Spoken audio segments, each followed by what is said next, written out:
òòṣà owó bàbá àdánù o mẹ́sàyà lọ́kùnrin mi Jésù àsìkò tiwa nìyẹn ànábì wọn mọ àsìkò tiwa nìyí o àtiwọ́ tó fẹ́ àtiwọ́ tó fẹ́ o owó bàbá àdánù o ránṣẹ́ olúwa ní àkọlé ìlú ẹkùtà gidi rẹ̀ níjà ní àléwọlé ìjàgbá ńlá wájú gbogbo ara wájú tún pẹ̀lú kílè yìí o bàbá dání ni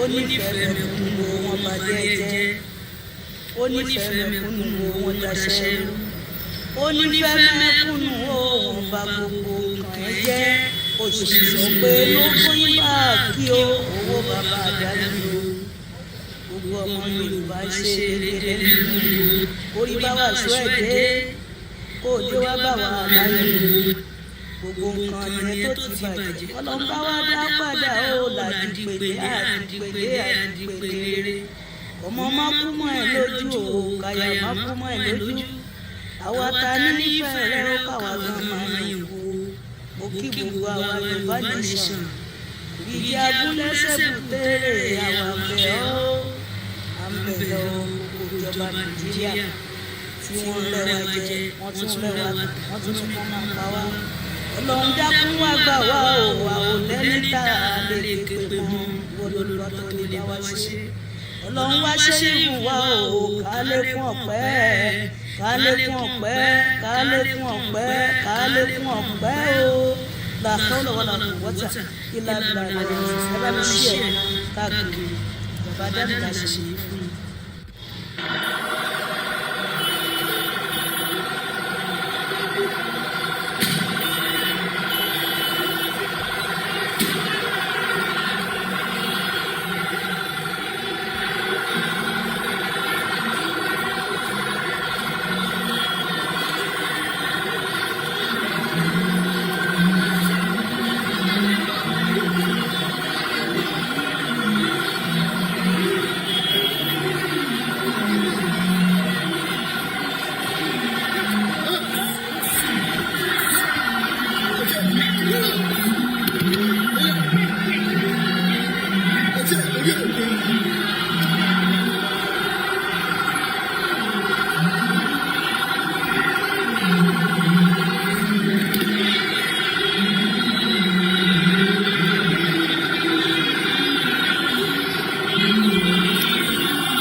èrò bá mi kọ́ ọmọdé mọ́ èmi kí ọmọ yìnyín ilẹ̀ akíkanjú ọkùnrin ogun èrò bá mi kọ́ ọmọ wọn ní ipò ọmọ rẹ̀ ìlà màrógún màmá ti di pẹ̀lẹ́ ọmọ bàbá rógún màmá ṣojo Sunday ẹ̀yẹ tó má ṣe bọ́ kí ẹ ò sí ní gbọ́mọ́ òrìṣà tí ó ṣe bọ́kọ̀ màdé mọ́ ni ṣe bí yẹn ò kọ́mọ́ lágbẹ̀dẹ ẹ bá lè jẹ́ ẹ̀gbọ́nà jẹ́ Adéyẹmí ọmọ sọ́kọ̀ kan láì dá kìkì orí tó máa kọ́ ni wípé Yorùbá nation ìlọ́kọ̀ ìbá kéde ẹ̀dá bí rẹ̀ ṣọmọ òye kó máa gbọ́dọ̀ wò kó máa gbọ́dọ̀ wò kó nílé wò òye. Ọmọ Yorùbá ẹ jẹ́ ká rórí ọjọ́ wo ni wọ́n dalẹ̀ Ifẹ̀ tán gangan àwọn kan sáré kó lè dára èrè bó bàjẹ́ kókò mi làwọn kan sá. ṣó dára kí dára aṣọ ìwà lọ́kùn Yorùbá ìrònú kẹ́lọ́ fi mọ̀ ṣọ̀kan ọ̀tá ló pọ̀ tán ìwà ká kó máa gbúdọ̀ wò àwọn ní ẹ̀gbọ́dọ̀ wọ́n láwùjọ.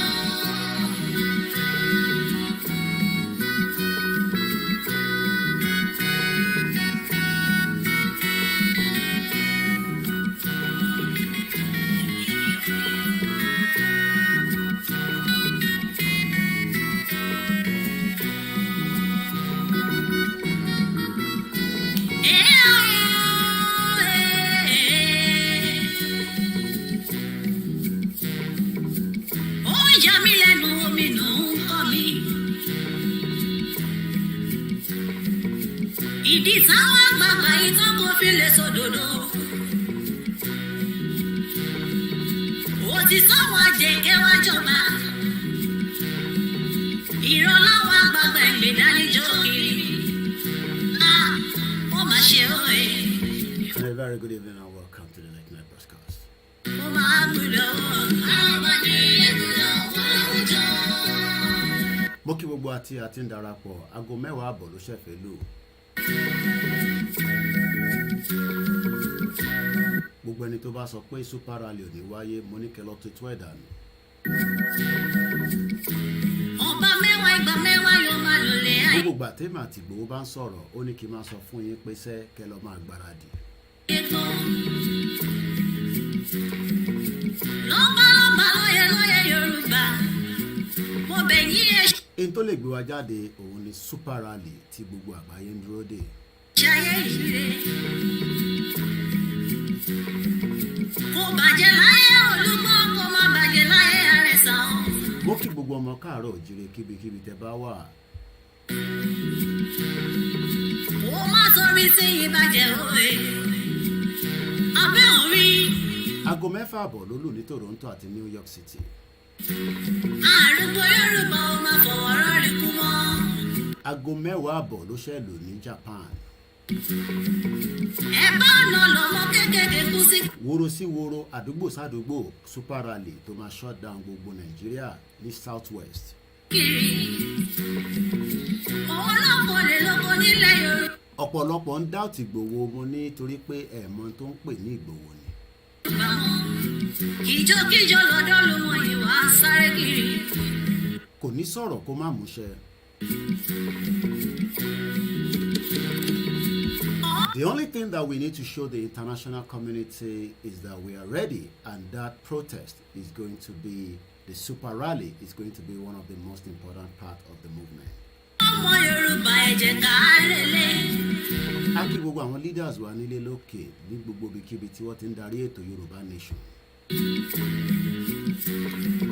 A kí gbogbo àwọn tí ó jẹ́ ẹgbẹ́ oríṣiríṣi tó ń darí ètò látòrí YSDM tó fi lọ sí Global Directorate. Àjọ máa jùmọ̀ á ń padà sílé bàbá ẹ̀ nìyí. Aki Yoruba One Voice, Aki Yoruba Central Office.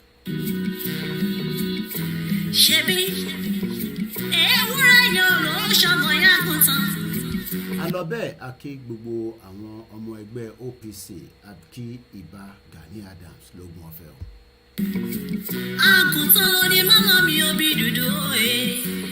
Aki Yoruba Clubhouse mo kí gbogbo ọmọ ẹgbẹ́ Àgbẹ̀kọ̀yà. Orúkọ tèmi ni Ọláyọmí Kóìkì tí gbogbo yín mọ̀ sí koikimedia, agbẹnusọ Ìgbòho Òòṣà. Àwọn kan tẹ̀ sọ pé doctorate tọ́ fún bàbá pé wọ́n lọ fowó rà ni. Mo ní tó bá jẹ́ pàtẹ́ fowó rà náà ni at least it is something to add to his name.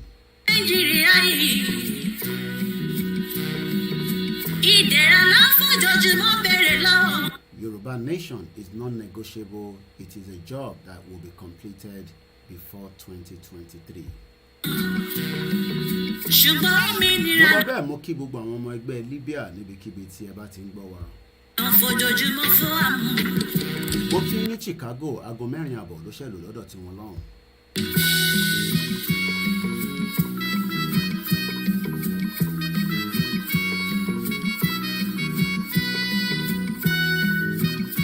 Mo kí ìyá tó bí mi lọ́mọ, mo kí àwọn ìyàwó mi, mo kí àwọn ọmọ mi.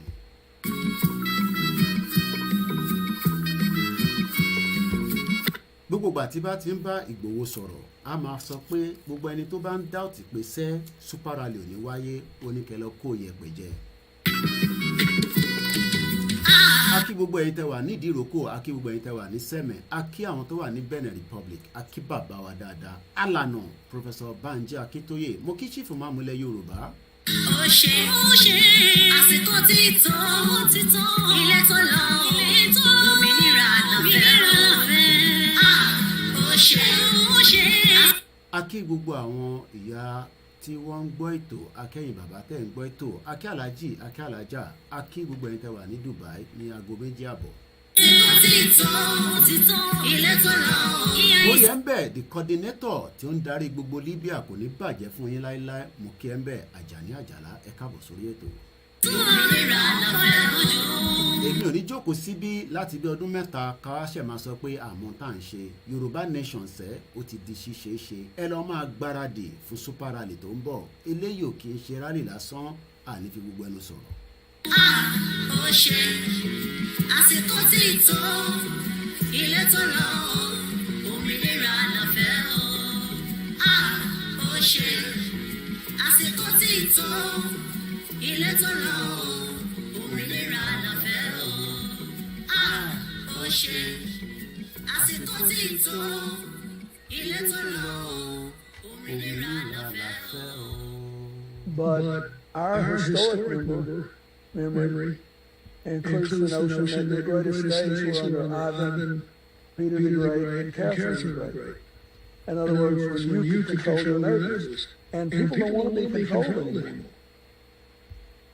They want to be free to chart their own course.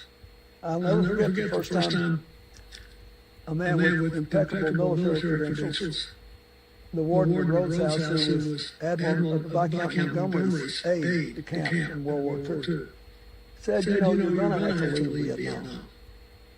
For the same reason we had to leave Nigeria. We left Nigeria, it was a horrible war, 3 million people died. But we had to go, and you're going to have to go. And I said, why? He said, because they don't want you. You know, people want to chart their own course. They have to feel secure in their own identity. But now, you see, you have everything going for you. And I don't want you to be discouraged. Please, things are bad in Nigeria, but I believe you want to wait for a short time. Because it depends on you. Whatever my generation might have done wrong, and I will be the first to admit that my generation has done a lot wrong, it's for your generation to do it better. And don't just sit down and complain. Don't just sit down and complain. sitting down and complaining is like the anger of the people. You're on the same time, you're on the same time, on the same level, that you have to be proactive. And you have to make sure you get enough of what I call critical mass of people, like-minded people, who will be ready to say, yes, we can bring about a change. And you can bring about a change if you get the critical mass of people that are ready to slug it down. I always say when people say, well, when we need this old hand, go out of the way. They won't go out of the way. You have to make them go out of the way. They won't voluntarily go out of the way. You have to make it uncomfortable for them. I'm not talking about violence, but bring pressure to bear to make it uncomfortable for them.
Depending on what part of the globe you're watching from. Mo kí gbogbo alẹ́ nǹkan sí níbikíbi tí ẹ ti gbọ́ wa tí ẹ ti ń wò wá. A kí ọmọdé, a kí àgbàlagbà, a kí arúgbó, a kí omidan. A kí gbogbo ọmọ Yorùbá tó ń bẹ ní gbogbo ilẹ̀ Yorùbá káàkiri gbogbo àgbáyé.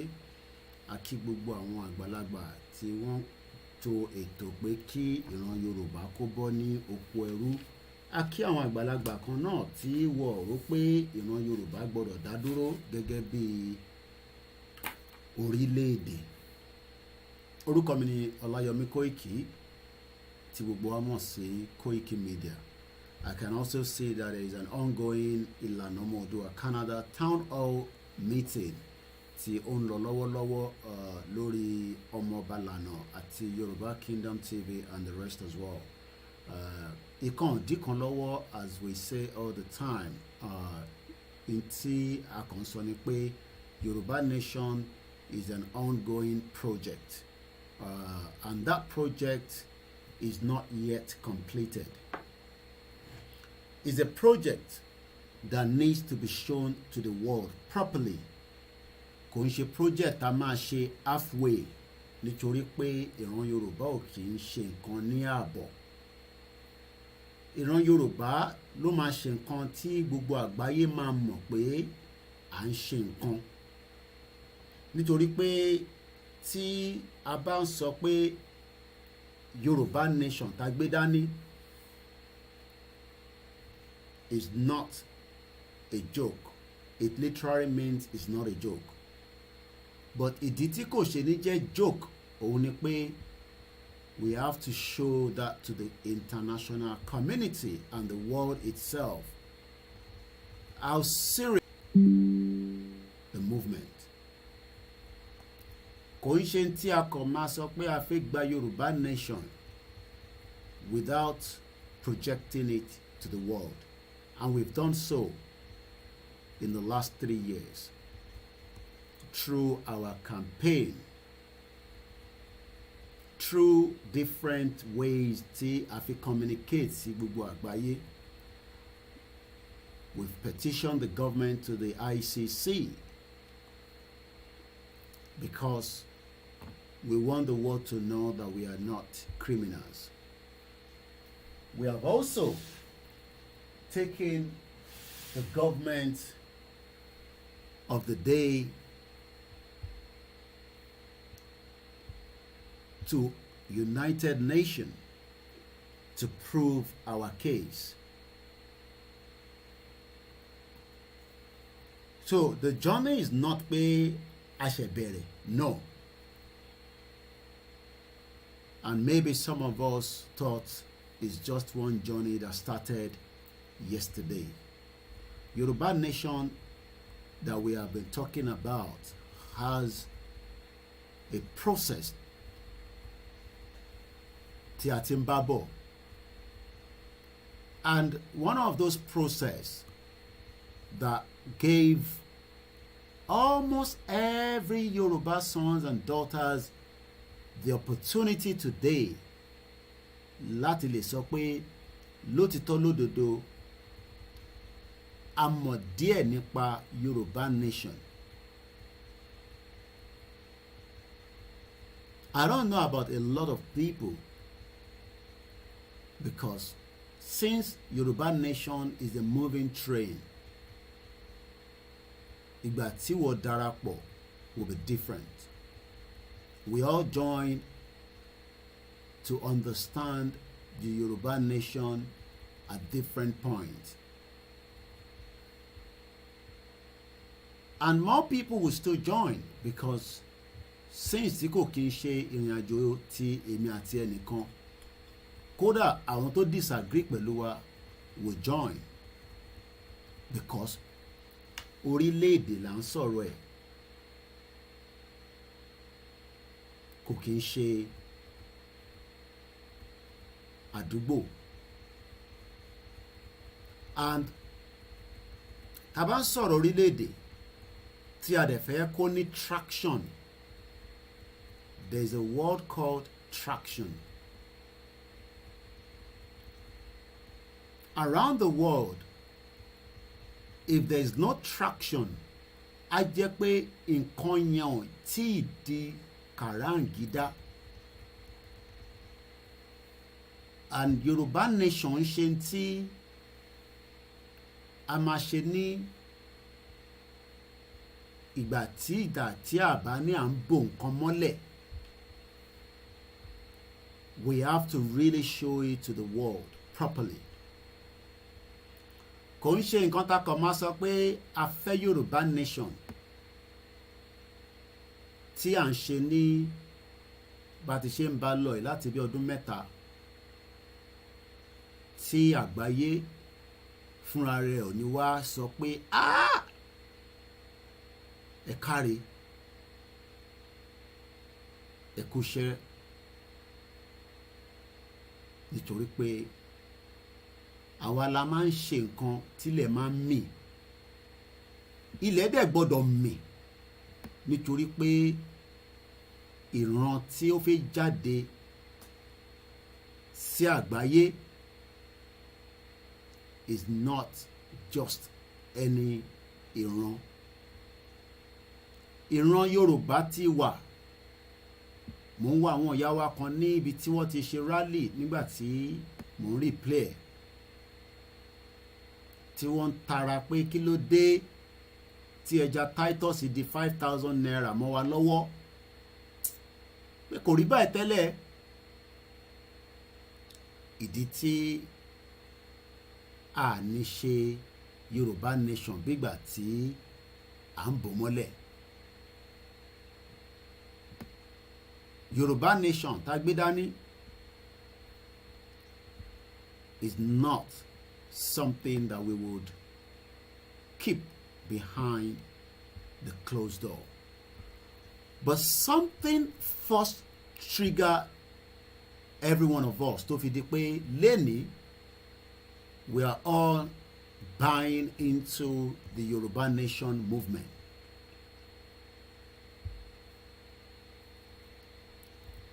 And that was in 2019. And ariwo tí a pa nígbà yẹn ó kálé ó ká oko, and irú ariwo yẹn must be heard properly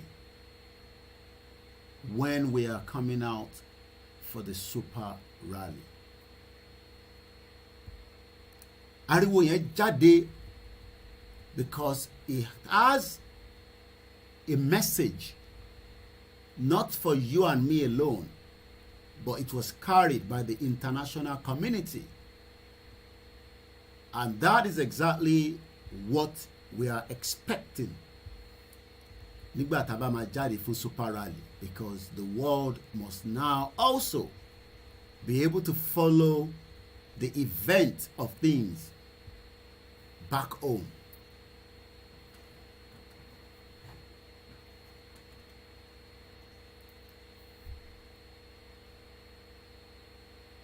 And what led to that event always have a record.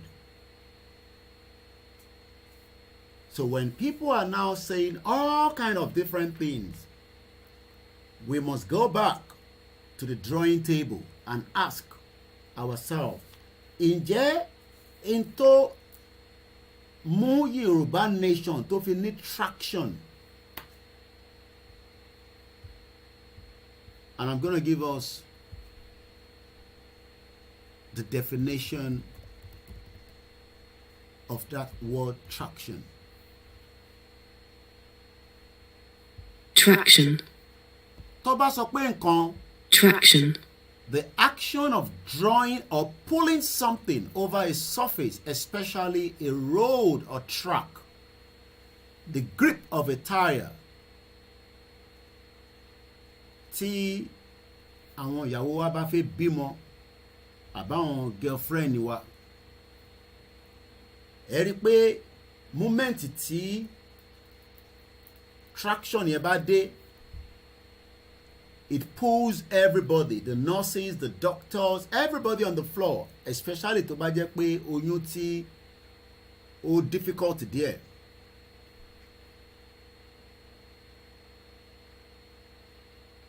And that is why the super rally will get that kind of traction. Because the super rally, Tansore, is not something that is going to be for me and you again anymore. Ó máa jẹ́ n tó máa jẹ́ fún gbogbo àgbáyé láti lè gbọ́ the cry of the Yoruba people from wherever you are around the world. Ibikíbi tó bá wà, it does not make any difference. But one thing tí ó lead to the journey of the Yoruba nation was this: the announcement that the Yoruba people have been registered under the UNPO somewhere around 2019, kó tó di pé COVID-19 kicked in. Even though almost everybody knocked it off quickly, pé kí ni UNPO? Iṣẹ́ wo ni UNPO ṣe? Is because some of us are illiterate.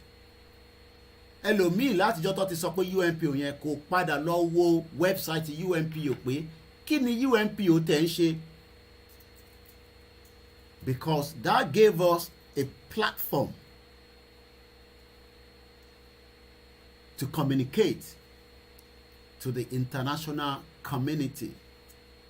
But mo rántí pé after we registered at UNPO, a lot of people will remember this video that I'm about to play. And this video, as at that time, was picked up at least by Arise Africa, or Arise News, sorry, in Nigeria.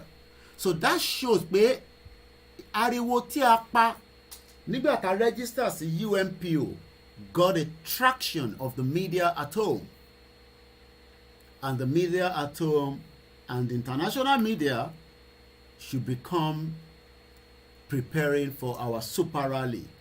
Àwa kọ́ la máa lọ sọ fún wọn pé kọ́ wá broadcast wa pé a fẹ́ ṣe super rally, because this was what people were saying when we started 3 years ago. Pé ká lọ máa ṣe advert sínú àwọn media Nigeria so that kí wọ́n lè bá wa sọ̀rọ̀ Yoruba nation, but we didn't do that. But in the long run and in the long process, Mokembe Adekunle Adepoju, this video was just 1 minute 47 seconds, but it got the attention of everybody, and that is why the super rally will get the attention of onílé àtolóko, nítorí pé tí a bá ti gbéra láti border tí a ń bọ̀ nísàlẹ̀, everybody will know that there's something happening in Yoruba land. Díjọ́ tí a bá ti gbéra, even though a lot of people are saying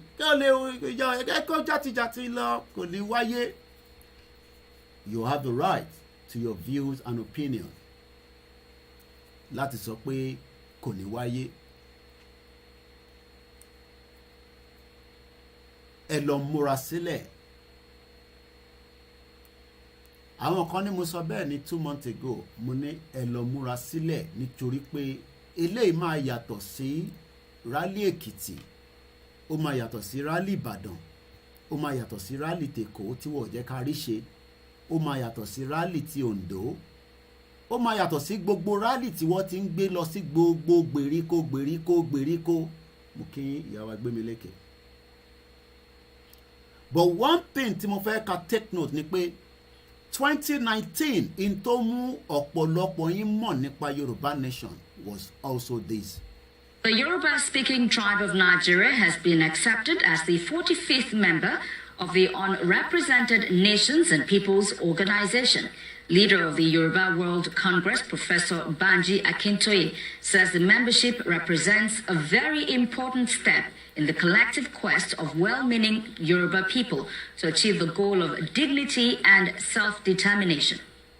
It is my great pleasure and pride to inform you that the Yoruba nation has been admitted to the membership of UNPO. UNPO means Unrepresented Nations and Peoples Organization, with its headquarters in The Hague. The UNPO expressed their gladness to welcome the Yoruba nation as a new member of UNPO, and they're looking forward to working with us. It is important because it is a great stride, and it represents a very important step in our collective quest to achieve the goal of dignity in the country in which we live, and also to achieve the goal of self-determination for our nation. Our Yoruba nation now has a voice on the international stage via the... I want us to take note of that word. Our Yoruba nation now have a word on the international stage. So if anybody is now saying all kind of different things, I want us to remember that the journey of the Yoruba nation gone. Pé a máa kọ́kọ́ tẹ̀ mọ̀ pé wọ́n ti wà on the international stage before anybody, because gbogbo ohun tí a ti ń gbọ́ látìgbà tí gbogbo wa ti gbọ́njú àbí látìgbà tèmi ti gbọ́njú, òun kàn ní pé a ní àwọn tí wọ́n ń pè ní Afẹ́nifẹ́re wọ́n dẹ̀ ń béèrè fún restructure. Mo rò pé a gbọ́ ní anywhere pé ẹgbẹ́ kan àbí èèyàn kan àbí gúrùpù kan àbí bàbá kan àbí ìyá kan àbí àǹtí kan àbí WhatsApp group kan wọ́n set it up before 2019 láti máa kéde ìkéde Yorùbá nation. So gbogbo ẹni tí ó wá ṣe ń sọ pé àìtí mọ̀ tá à ń ṣe, ẹ máa gbáradì torí pé super rally ó máa sọ fún yín bóyá mọ̀ tá à ń ṣe bóyá mọ̀ tá à ń ṣe. tó bá jẹ́ old news ńkọ́ kí ni ká ṣe sí yẹn? If it's an old news, kí ló gbé wọ dé Yorùbá nation? Kí ló gbé mi dé Yorùbá nation? And then if it's an old news, I read comment and I can respond to comment as I pick them along the line. Èèyàn kan ní, this is an old news, and then so what? An old news that was televised on the Arise News is not an old news. So if you are saying it's an old news, at least ó wà lórí Arise television. So the same way that people will get to know about the Yoruba nation in the world when the super rally is announced. Old news. And then so what if it's an old news? Because our people cannot put the dots together. Old news that put us on the international stage is what you are calling old news. Old news where Afenifere was asking for the structure of Nigeria for the last 30 years and they never got it. Kate sọ pé for the last 20 years of the democracy, because our politicians parọ́ fún Afenifere pé àwọn máa fún wọn ní restructure tó bá ti support wọn. So the Afenifere was supporting politicians up till today. The leader of Afenifere was in Ibadan to support and endorse Peter Obi. So tẹ́ bá sọ pé old news lélẹ̀, at least this put us on the international stage. That today we are now enjoying that àgbáyé mọ̀ nípa Yorùbá nation. And the new update, if you are listening, is there will be a super rally. So tójú bá ń kàn yín, the new update is there will be a super rally. But we have to link what happened from that time up to now. So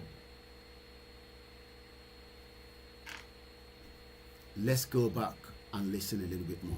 International stage via the machinery of the UNPO, which maintains a permanent presence before the United Nations and before other. So you had that very well, that the UNPO stand on its own, but also give us the link to the international stage, also known as the United Nations. So ẹni tó bá ṣe tó wá ń sọ pé wọ́n tí mọ̀ wá, wọ́n máa mọ̀ wá tán délẹ̀ nítorí pé ọdún yìí náà ni gbogbo ẹ̀ máa kásẹ̀ nílẹ̀.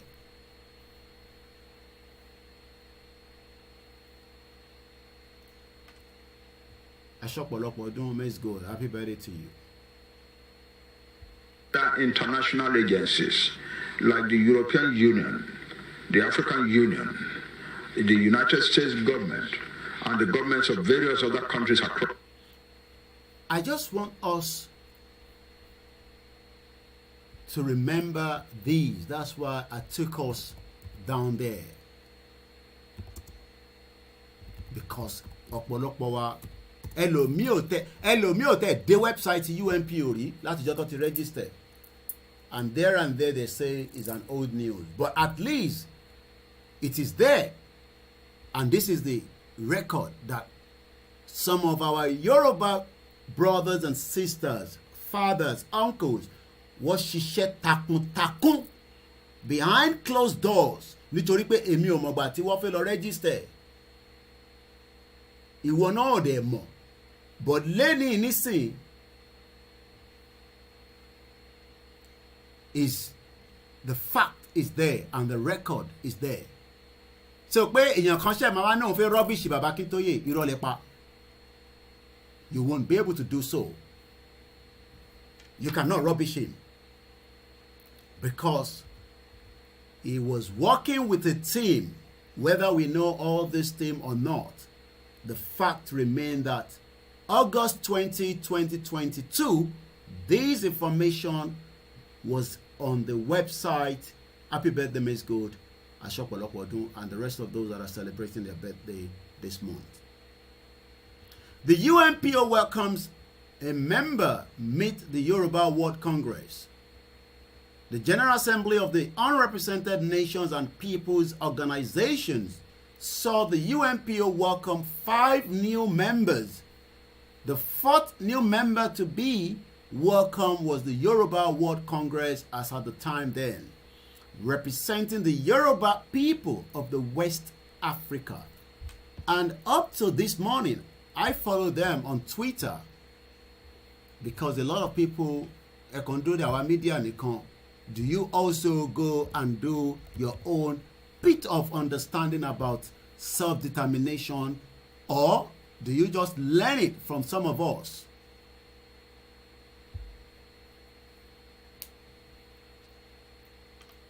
And this is the UNPO.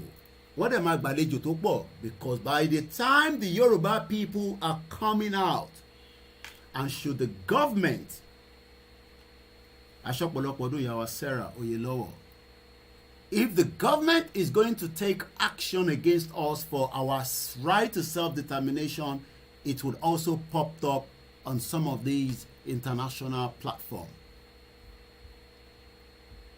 It's just a reminder for the benefit of all of us. But are we still in the right track is the question tonight. In Joshua, Lord, the right track. And yes, the right track now is our super rally is loading. And the only person that will lead that super rally is our one and only Dr. Chief Sunday Adeyemo, popularly known as Sunday IGBOHO. He's the only one capable to lead the front of that rally. And at no point has he ever,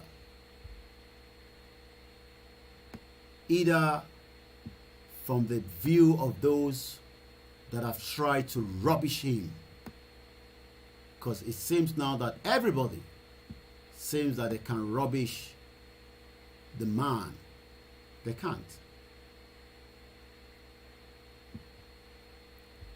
Because lójú àwọn èèyàn wa ó ti ń pẹ́ jù pé Ìgbòho tí jáde.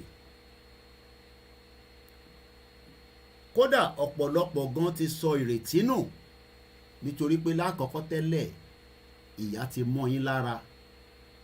So to get the hell out of that shithole country, it took us, àwa fúnra wa, 3 years láti máa enlighten yín. So tó bá tẹ̀ wá sọ pé rally máa wáyé, ó máa wáyé, ọ̀pọ̀lọpọ̀ ti sọ ìrètí nù, but wọ́n ò dẹ̀ lè ṣe torí pé wọ́n nẹ́mí ẹ̀, gbogbo ẹni mo fi sọ. Kò sẹ́ni tó lẹ́mí ẹ̀ láti sọ pé òun fẹ́ lọ ṣe rally tó ń ṣe láti ìgbà tó ti ń ṣe rally tí kò ní consult Ìgbòho one way or the other. I'm talking about gbogbo rally tó ti ń ṣe tẹ́ ẹ̀ bá mọ̀. Kò sí, because rally kankan tó ń ṣe lọ tó jẹ́ àwọn kéékèèké rally tá ti ń rí yẹn ó nípa tí Ìgbòho ń ṣe láti Benin, either speaking to the CP,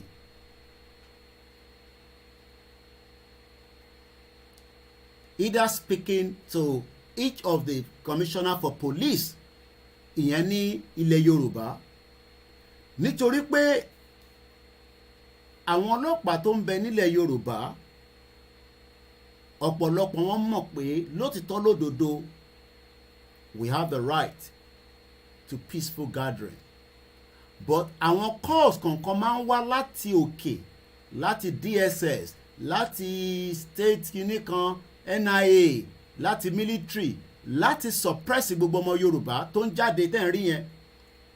I think the last one was today, tó ṣe ní Ondo State.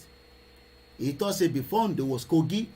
Ǹjẹ́ mọ̀ pé for 2 years a lè lọ sí Kogi láti lọ ṣe rally, even if the rally was not as big as you might want it, because there was pressure in Kogi State. It doesn't matter which of the local government, wọ́n gbọ́dọ̀ gbé rally wá síbẹ̀. But the last rally was held in Kogi State because there was a lot of different conversation láti sọ fún àwọn ọlọ́pàá bẹ̀ pé àwọn ọmọ tó ń jáde wọn ò gbébọn jáde, wọn ò gbé kùmọ̀. It is their right, ẹ̀tọ́ wọn ni. And Chief Sunday Igboho played a lot of those roles. And that goes to all other states as well. And we appreciate gbogbo ẹ̀yin tẹ́ ń jáde nílé day and night láti fi ṣe rally. Ẹlòmíín travel a day before the rally. Kogi rally tí àwọn media wa lọ, they had to travel a day nítorí pé kò sí bó ṣe fẹ́ gbéra níjọ́ yẹn tó máa débẹ̀. And the importance of those rallies, as small as they were going, imagine ní mind yín pé tó bá yẹ pé a ṣe gbogbo àwọn rally yẹn,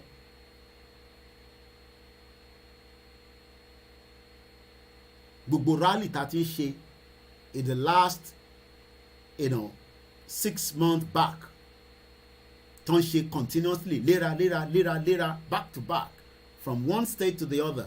Imagine pé tó bá yẹ pé a ṣe gbogbo àwọn rally yẹn, kí lẹ rò pé ó máa ṣẹlẹ̀? Kí lẹ rò pé ìrìn àjò yìí ṣe máa rí? Because each of those rally played a vital role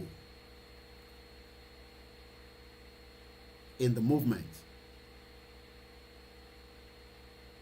And the brain behind those rallies is Igboho. The international community might not know about those small rallies, but I bet you kò sí rally tí wọ́n sọ̀rọ̀ ẹ̀ rí lórí TV Nigeria. Because when I was at home, I followed the news, and up to date kò sí rally tá a ṣe tí wọ́n ní sọ̀rọ̀ ẹ̀ lórí rédíò àbí lórí paper. That shows the power of those rallies. That shows the magnitude of those rallies. That shows the importance of those rallies to the Yoruba Nation movement. We saw the APC rally held in Lagos today. Mo rẹ̀ rò pé ọmọ Yoruba Nation kankan lọ síbẹ̀ tó lọ disturb rally yẹn. Ẹ sọ fún wọn pé from Lagos to Ogun State to Oyo State, Osun State, Ekiti State, Ondo State, Kogi State and Kwara State kó máa múra sílẹ̀ fún rally tó ń bọ̀.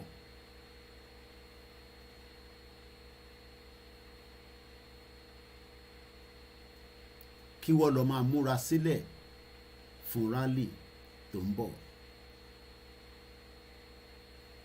Because the rally that is coming is going to be the mother of all rallies.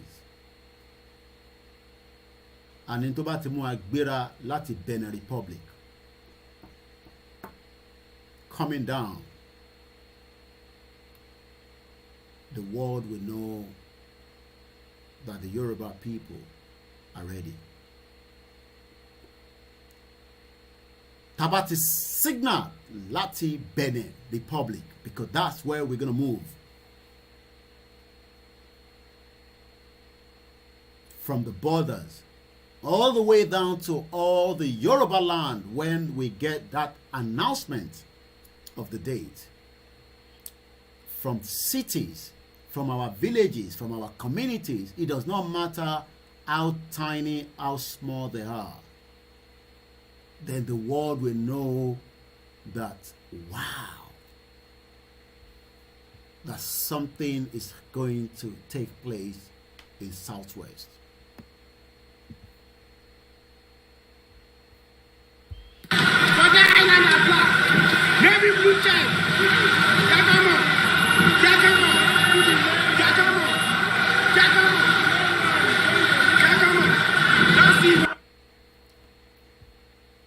Kékeré lẹ́rìn yẹn, it will be different, because what is about to play out 10 minutes past 11 p.m. the live transmission. Gbogbo ọmọ Yorùbá tó ń bẹ nílé, tó ń bẹ lóko, ẹ lọ sọ fáwọn èèyàn yín nílé to get themselves more prepared.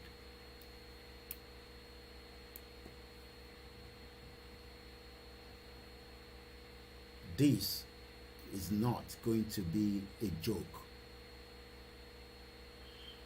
As we kept quiet and the pressure is nígbà wo ló fẹ́ wáyé àti pé ṣó máa wáyé gangan.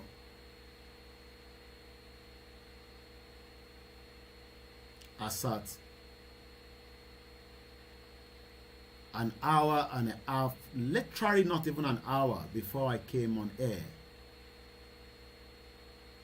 with a phone call to Benin Republic, to Chief Sunday and our doctor CSI. The confirmation is the rally is still going to be held. Àwọn kan ní it will be, kódà mo gbọ́ voice note continue kan ní ọ̀gá àwọn sọ fún lára àwọn politicians pé deliberate ni pé bó ṣe ń move date yẹn. We've not give a date. Ẹ̀yin lè make up date. We said it will come, but we have not given a date yet.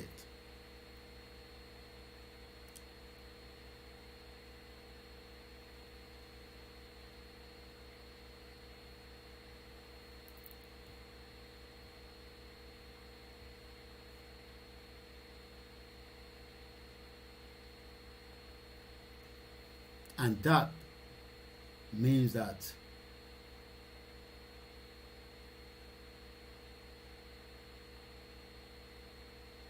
that rally,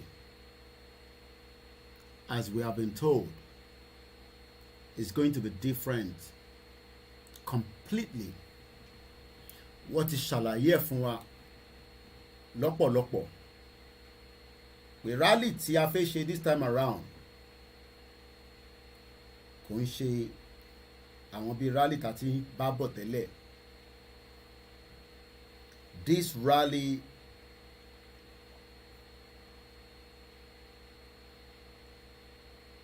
is now calmed down. Some say all this is not going to happen this year. Where we are just blabbing. One day we can just blab on the social media, especially myself. But one thing, Moriembe Prestige, Moki Ubentawa Leon, no state.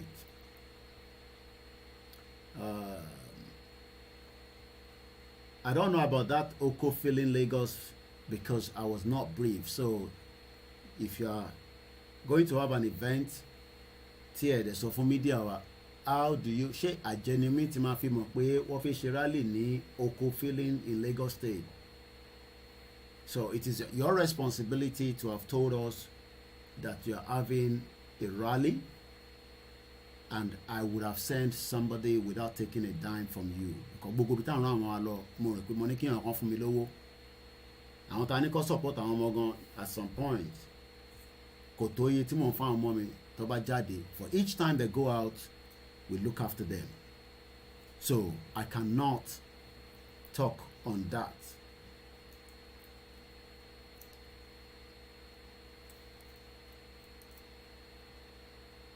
So let me say this again. ẹ má doubt what is about to happen, because in tó fẹ́ happen gangan nísìn is the real deal, not what has happened in the last 3 years. I don't care whatever or how you feel. That is what I am telling you. This is my own feelings of what is about to happen. Gbogbo tó ti ṣẹlẹ̀ láti 3 years. It does not matter. It does not, even up to your declaration that we say we have declared, even up to the UN rally we've done, gbogbo yẹn is going to be minor to what is about to happen. As countdown is now happening. Gbogbo ẹni mo rẹ̀ fi sọ. I don't, I'm talking about my own feelings now based on what I know behind the scene. But gbogbo ẹ̀kọ́ la fi sọ lórí social media because it's not for social media consumption. A lọ pàdé níjọ rally. Àwọn kan bẹ́ẹ̀ ní ṣe Koiki náà ń bọ̀ mo ní ẹ̀yẹn má worry nípa yẹn.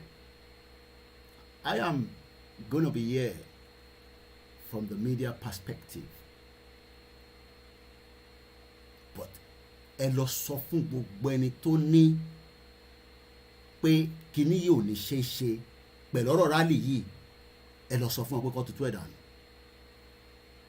Gbogbo ẹni mo fi bá yín sọ. Gbogbo ohun tá ti ń ṣe in the last 3 years ni mo sọ kò lè tó nǹkan tó fẹ́ bọ̀ nísìn. Gbogbo ẹ̀ pátápátá gbogbo ohun tá ti ń ṣe gbogbo ariwo tá ti ń pa eléyìí tó ń bọ̀ gangan nísìn òun ló máa dífá pé Yorùbá máa bọ́ nínú oko ẹrú.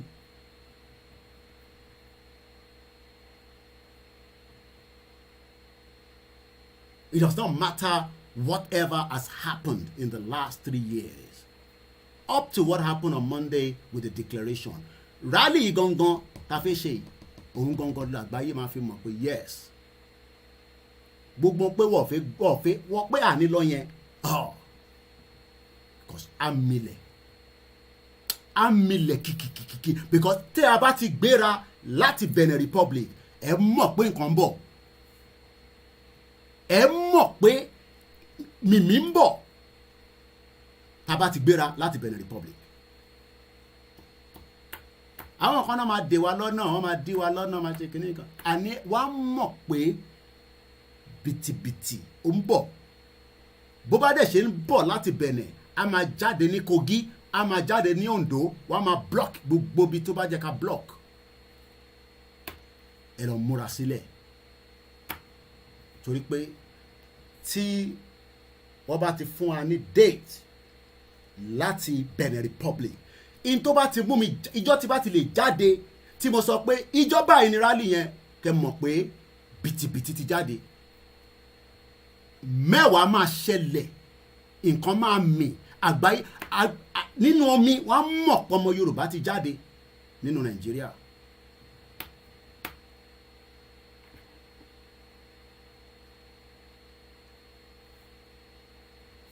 And that is where you need to go and prepare your community. Because the 62 years that we have been locked inside Nigeria, we must tell the world that we are no longer going to tolerate that.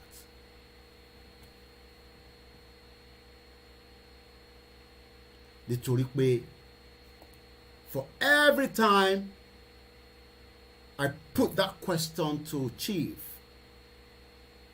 I can hear the echo. Lọ sọ fún gbogbo ọmọ Yorùbá.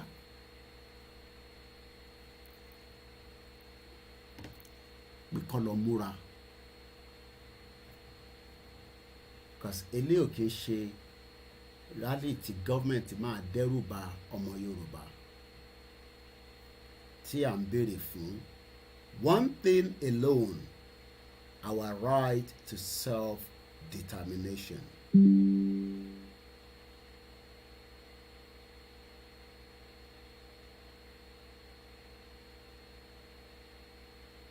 And we are not going to be the first in the world láti ṣe irú nǹkan tá à ń ṣe lọ yìí.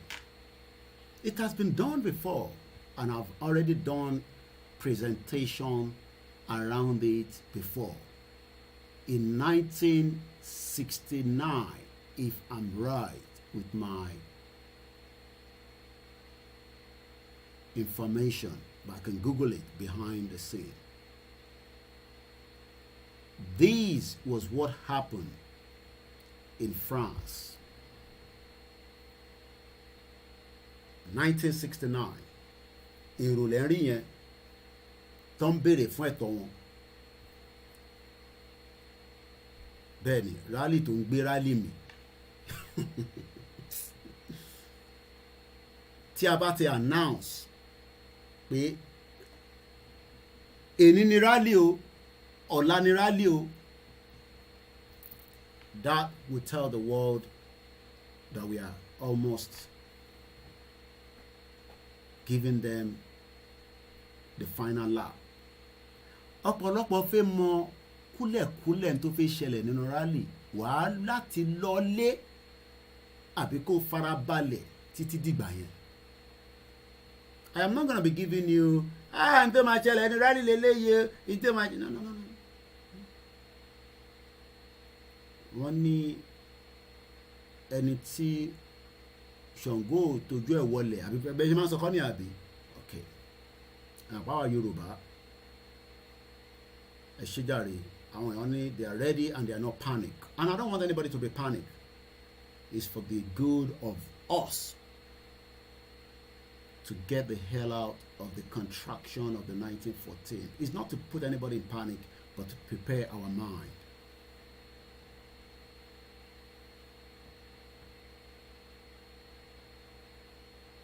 Ọ̀pọ̀lọpọ̀ fẹ́ mọ kúlẹ̀kúlẹ̀ tó máa ṣẹlẹ̀ nínú ìgbà yẹn. I am not writing a script. I am just preparing our mind. So pé yàn kan máa wá sọ fún yín pé wọ́n ti ṣerú ẹ̀rí evidence ní lẹ́yìn mi. And I have a presentation that I've done on that before. Èrò lẹ́ ń wò yẹn ní France ní 1969. And I believe I'm right if I look at it, 1969. In 1968 rather, not 69, 68. May, France lè rí tọkọ yẹn, èdè Français, ibẹ̀ lélẹ̀ ti jáde. You can go and type it yourself. Ẹni Ṣàngó tójú ẹ̀ wọlẹ̀ kò ní bá wọn bú ọba kìíní kan lọ́pẹ́. So gbogbo àwa tí à ń sọ pé ó ti ń pẹ́ jù, ẹ jẹ́ ká fi ọkàn wa balẹ̀. Ẹ jẹ́ ká fi ara balẹ̀. Mo kí gbogbo ẹ̀yin ẹ̀gbọ́n wa tí ẹ̀ ń bá wa lọ láti bí ọdún mẹ́ta. Aago 11:25 kí n má lọ tàbọn pẹ̀lú Yorùbá tí mo fẹ́ lò yẹn.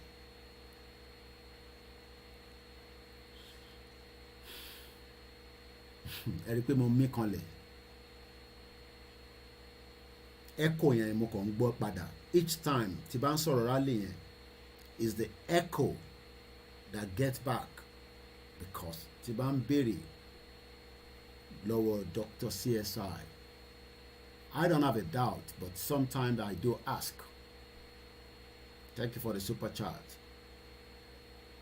Mr. Shegun Ono. You also say, Koiki, keep up the energy. There's no stopping Yoruba nations. Our mega rally will release Yoruba indigenous people from Niger bondage.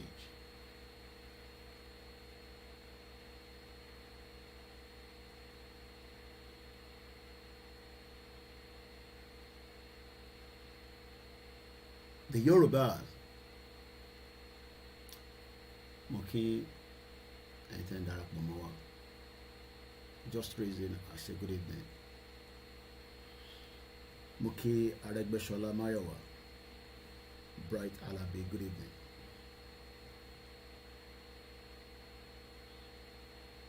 There has been a lot of different things that is making our people a little bit uncomfortable. But the rally will help us to neutralize some of that. It's either we live free or die. Freedom is worth it. Tá a bá ti kọ́kọ́ ní freedom, àtẹni tó wà nílé àtẹni tó wà níta, ẹ fi kéèkì tèmi náà ránṣẹ́ o. We're going nowhere. Àkọ́kọ́ gbọ́dọ̀ gba freedom yẹn padà. How we take it does not matter.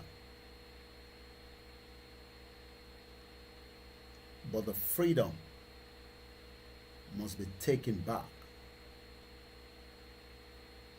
Because that is what dying for.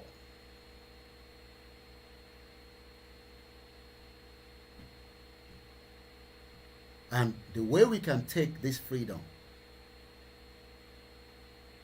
would happen during the super rally.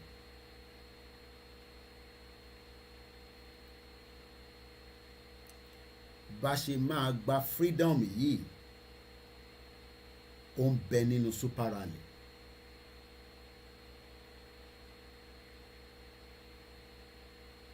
Because already our people have been stuck in the bondage of Nigeria for the last 62 years after they failed to take care of the people. Ó wá di pé ara wọn nìkan ni wọ́n tọ́jú àti àwọn mọ̀lẹ́bí wọn. Ẹni tó bá wá rí jẹ fine, ẹni tó bá rí jẹ fine. Ó wá di pé àwa ọmọ aládé, àwọn ọba tó jẹ́ aládé tó jáde wa, wọ́n tẹ̀ mọ̀ pé bóyá ìyà ń jọmọ Yorùbá. Apart from every one of them working with some of these criminals that call themselves politicians.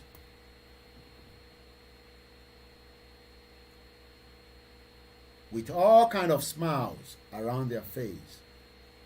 But the Nigerians are being killed on a daily basis. To the pay, 85 years old. No, 80 years old. I hope I'm right with that. Let me look at mine. A woman of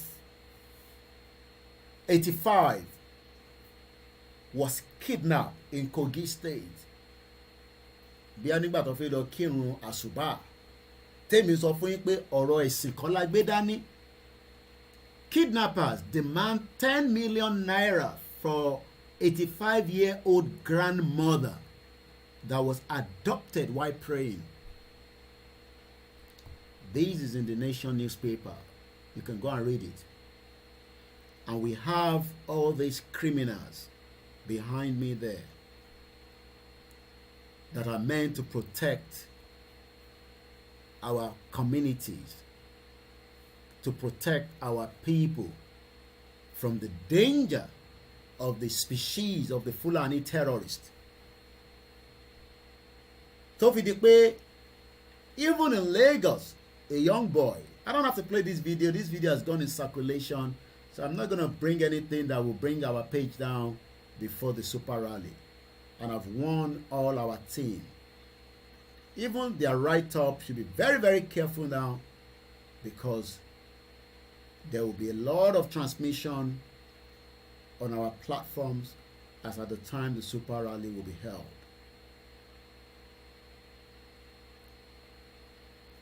The inflation at home is turning our children to criminals. The inflation at home is killing our people on a daily basis that hardly ni ẹ lè fi jẹun. Mo kí gbogbo ẹni tẹ́ wà lórí MixLR pẹ̀lú wa lálẹ́ yìí. I say good evening and welcome. And we have about 5 of you tonight, which is the number. Àkópalẹ̀mọ́ ẹ̀yin èèyàn wa fún rally tí ó ń bọ̀ The big rally is coming. And the announcement of that is also coming. People say they've had that before. I say, go and prepare for the beautiful outing that is going to come up among us. Our people are suffering a lot, and I don't think some of you understand that. Ìyà táwọn olóṣèlú ti fi jẹ àwọn èèyàn wa, from the bad road to no electricity to no education to no security to the genocide that is taking place in the southeast, the middle belt, and the southwest is more than enough to say the union among us in Nigeria is no longer working. Even the Nobel laureate, Professor Wale Soyinka, says, and I quote, that we are in danger. The center. These are the people in the centers, and they're not coming to help you. So what do we expect of us now that this war is on our doorstep? Of course, there has got to be civil mobilization. And if we keep waiting for this to be centrally handled, we're all going to become, if we're not already slaves in our land. That to me is personally intolerable. It's not an acceptable condition. And whatever it takes, I stand ready to contribute in any way. Thinking about how we've been having this conversation about the unity of Nigeria. And I reflect back at some of the prominent statements made by some of our founding leaders. And I feel that probably this would help us to have a conversation on the Nigerian unity. I just brought forth, not to bore you, first, and I quote, not my statement, Nigeria is not a nation. It's a mere geographical expression. There are no Nigerians in the same sense as there are English, Welsh, or French. The word Nigerian is merely a distinctive appellation to distinguish those who live within the boundaries of Nigeria from those who do not. This is accredited to Chief Obafemi Awolowo, the former Prime Minister of the Western region. The second one, and I quote, it is true that we politicians always delight in talking loosely about the unity of Nigeria. 60 years ago, there was no country called Nigeria. What is now Nigeria consisted of several large and small communities, all of which were different in their outlook and beliefs. The advent of the British and that of Western education has not materially altered the situation, and the many and varied communities have not knit themselves into a composite unit. This is accredited to Sir Amadu Bello, former Premier of Northern Region. The third, and I quote, since 1914, the British government has been trying to make Nigeria into one country. But the Nigerian people themselves are historically different in their backgrounds, in their religious beliefs and customs, and do not show themselves any sign of willingness to unite. The Nigerian unity is only the British intention for the country. Which is it for you, Dr. Obadiah? Do you think the government is unwilling or unable to protect the people of Southern Kaduna? In fact, it is not only unable, it is unwilling, and we have good reason to feel that they are part and parcel of the killers. Let me make some revelations. That's a very big allegation, Dr. Obadiah. The government is part and parcel of the killers. That's big. Yes. Okay. How would the government just say, oh, it is revenge killing and so on? Then you leave it there. Oh, because it is revenge killing and so on and so forth. The body language of this administration, the body language of the state government shows clearly that they have a hand in the killings. No doubt about it. Because, you see, General Abacha, and people don't give him his due. Do you think that tolerated such nonsense? And let me make some revelations, because some of us also have our own intelligence networks. Okay. Have met with some of the bandits. We have met with some of their high commanders. One or two who have repented. They have sat down with us, not once, not twice. They told us that one of the northern governors is the commander of Boko Haram in Nigeria. Boko Haram and the bandits are one and the same thing. They have a sophisticated network.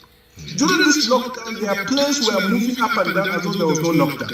Moving ammunition, moving logistics, moving money, and distributing them in different parts of the country. They are already in the south, in the rainforest of the south. They are everywhere. They told us that when they finish these rural killings, they will move to phase 2. The phase 2 is they will go into the urban cities, going from house to house, killing prominent people. I can tell you, this is the game plan. By 2022, they want to start a civil war in Nigeria. If I may just yes, who was also arrested, and written severally on it, that he should also, because his determination for Oduduwa Republic is not a crime known international law. And that's the point I'm trying to make. That's the point I'm trying to raise with you. If it were not signaled to non-state actors and other ethnic agitators that they can actually go ahead, in the event that President Muhammadu Buhari did in response to your appeal.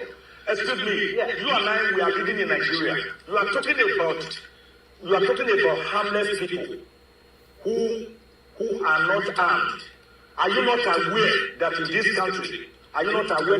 country, some Boko Haram, some people accused of Boko Haram, were released and traded for others by way of quid pro quo? They said they release some of us, then we will release some of your detained citizens. Are you not aware that has gone on in this country?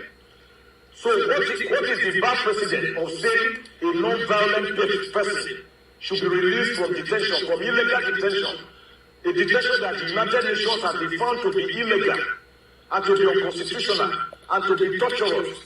I do not see anything that is setting any bad precedent there in a situation where, as a matter of fact, some Boko Haram and armed bandits are being released in exchange for some of their members, where kidnappers are demanding from parents of children they have kidnapped to buy tarodo, tatache, tomatoes, vegetable oil, palm oil, uba, to buy salt, to buy rice, for them, beans, yams, for them to feed their children so as to keep them alive, to enable the parents to ransom for them. What is the long precedent here that we are just saying, find a political solution by going through the tenets and the provisions of the law?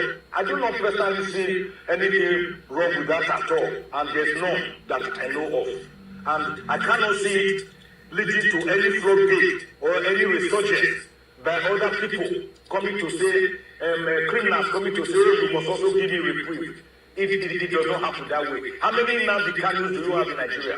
And how many Sunday IGBOHOs do you have in Nigeria? These are people who have carried the spectre of their people on their heads, and they have become a metaphor for their self-determination struggle. They wanted to be separate from the country that the British Empire had imposed on us, which was this country of Nigeria, where they kind of took a bunch of independent nations who don't have anything to do with each other, don't even speak each other's language, don't really. Many of them were even enemies and warring at the time, smushed them all together and drew these arbitrary lines around them and called them countries and named those countries. Right. And then said, now y'all get along and do a country for us. and be a union for us.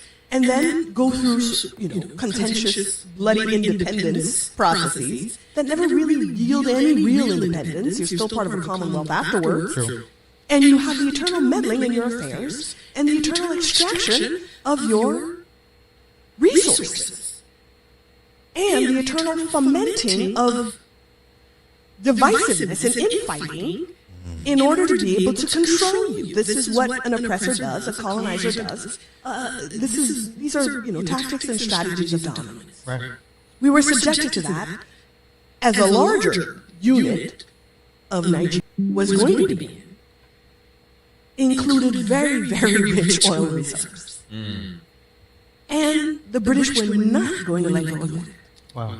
And the people that they had put in power, their puppet Nigerian governments, weren't going to do that either because they needed it for the Nigerian project. Right. And Britain needed it for its own interests and uses. So Great Britain got directly involved in this civil war and in the war for independence, and decided that they would do everything to make sure that Biafra did not go. Wow. And this everything meant directly funding genocide of the people of Biafra. You've had all these videos before. They are never old. They are recollections of things reasons that the Biafras, the Middle Belt, and the Oduduwa or the Yorubas want to leave Nigeria. There's still time to negotiate and say, okay, FMA law, it has been done before in other countries. Àwa kọ́ la máa kọ́kọ́ sọ pé a fẹ́ pín kúrò nínú ìlú kan. And that means pé the government can let us go. But they're not going to do so. Because the government is very, very adamant to 2023 election. And when I say the government, I literally means from your local government chairman to your governors and to those campaigning for the president's seat. We are not saying they shouldn't do what they want to do, but we have our right to self-determination. And each of these faces plus others that are not in this image, every one of them knows that there's a right. A layman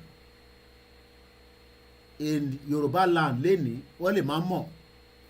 But these ones behind, they know more about international community engagement.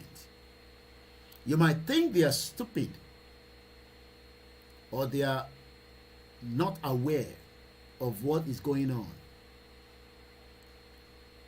But all that will be resolved when we come out for our super rally.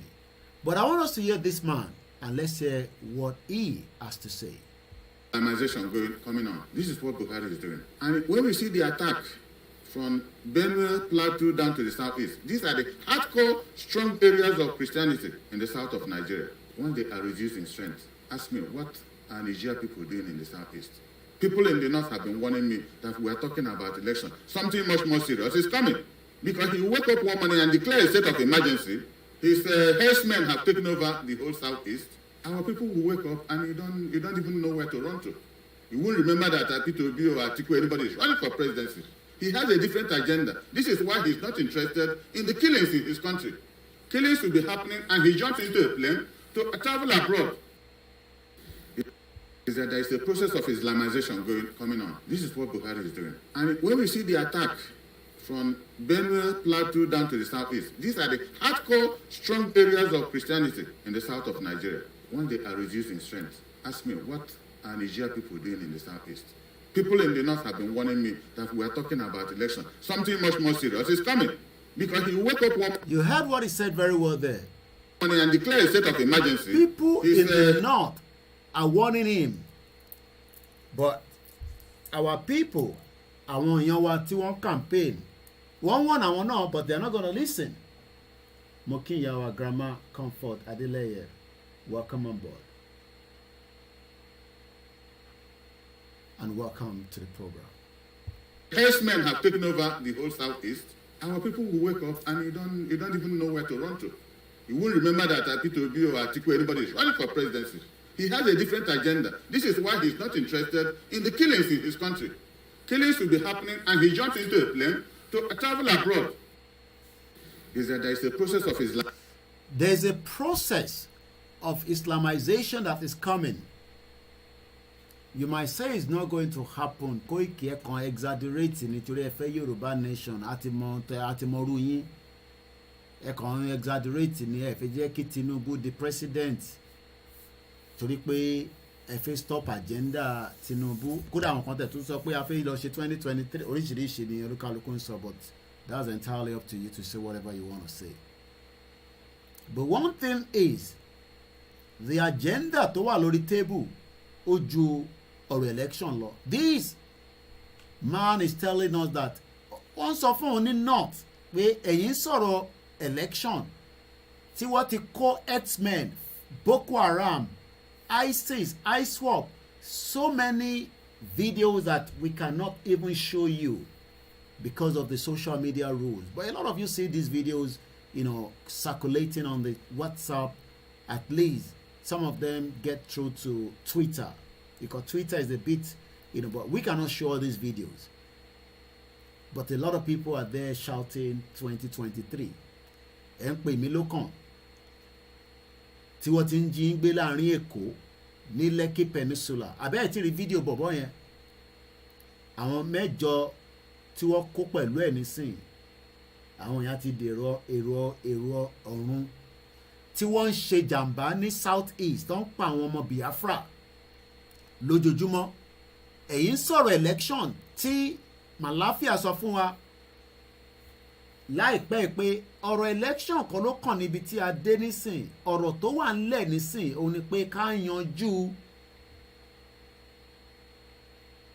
the way forward out of Nigeria. Let's hear this man again. Islamization coming on. This is what Buhari is doing. Only this is what Buhari is doing. Ó fẹ́ Islamize in Nigeria. Ẹ rántí pé kò ń ṣe bàbá ẹ̀ nìkan ló máa kọ́kọ́ sọ̀rọ̀ ẹ̀. Àbẹ̀rù pé òun ló kọ́kọ́ sọ̀rọ̀ ẹ̀ ni. He's not the first person to tell us that there's a sinister to Islamize this country. The former Commodore Kunle Olawumi said the same on Channels television, on a mainstream media. Pé agenda kan wà. There's this agenda. Pé ìlú yìí wọ́n fẹ́ Islamize ìlú yìí. Àwọn kan ṣètò bí wọ́n ṣe máa sọ ìlú yìí. Ṣé bọ́n láti ríyàn kan nísìn tó náà fẹ́ Islamic Yoruba nation. Abẹ́ ti rí bàbá yẹn. Ṣé ojú kẹ̀lẹ̀bẹ̀ wà lójú gbogbo wa àìrí àbí? Tíyàn kan sọ pé òun fẹ́ Islamic Yoruba nation.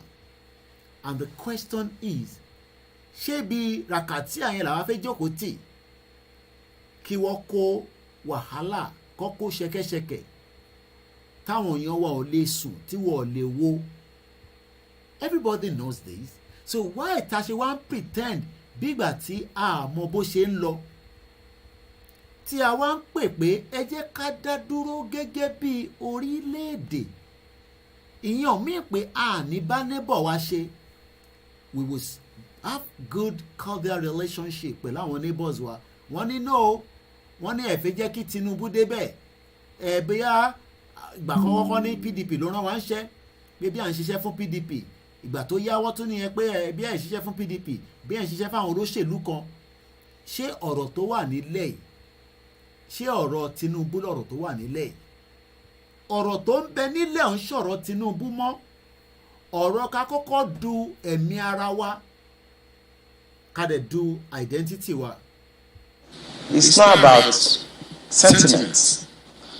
It's that there are a group of people in this country that feels that this country should be Islamized. Okay. Ṣé èèyàn méjì lè parọ́? arákùnrin tó kọ́kọ́ sọ̀rọ̀ tá a gbọ́ nísàlẹ̀ ọmọ Ìgbò ni ó ní there is an agenda kan wà agenda kan bẹ tí kò yé òun náà, and that agenda is to Islamize Nigeria. And I think that video popped up from somewhere on these guys. If you by the video and jáde, mo fẹ́ lọ wá kí lè máa rewind it, but I don't seem to get it properly. Alright, so what I'm gonna do is short videos. So there is an agenda. Agenda come back. He cannot keep his promise. He's lying. Everybody knows that Buhari cannot keep his promise. Filowa video ma yẹn ni o. Èyí tá à ń gbọ́ lọ tán nísìn. Tábàlẹ̀ àkọ́padà sẹ́yìn. There's quite a lot. Ó dà pé òun máa ń gé oríṣiríṣi video and he put it there. So let me just go back.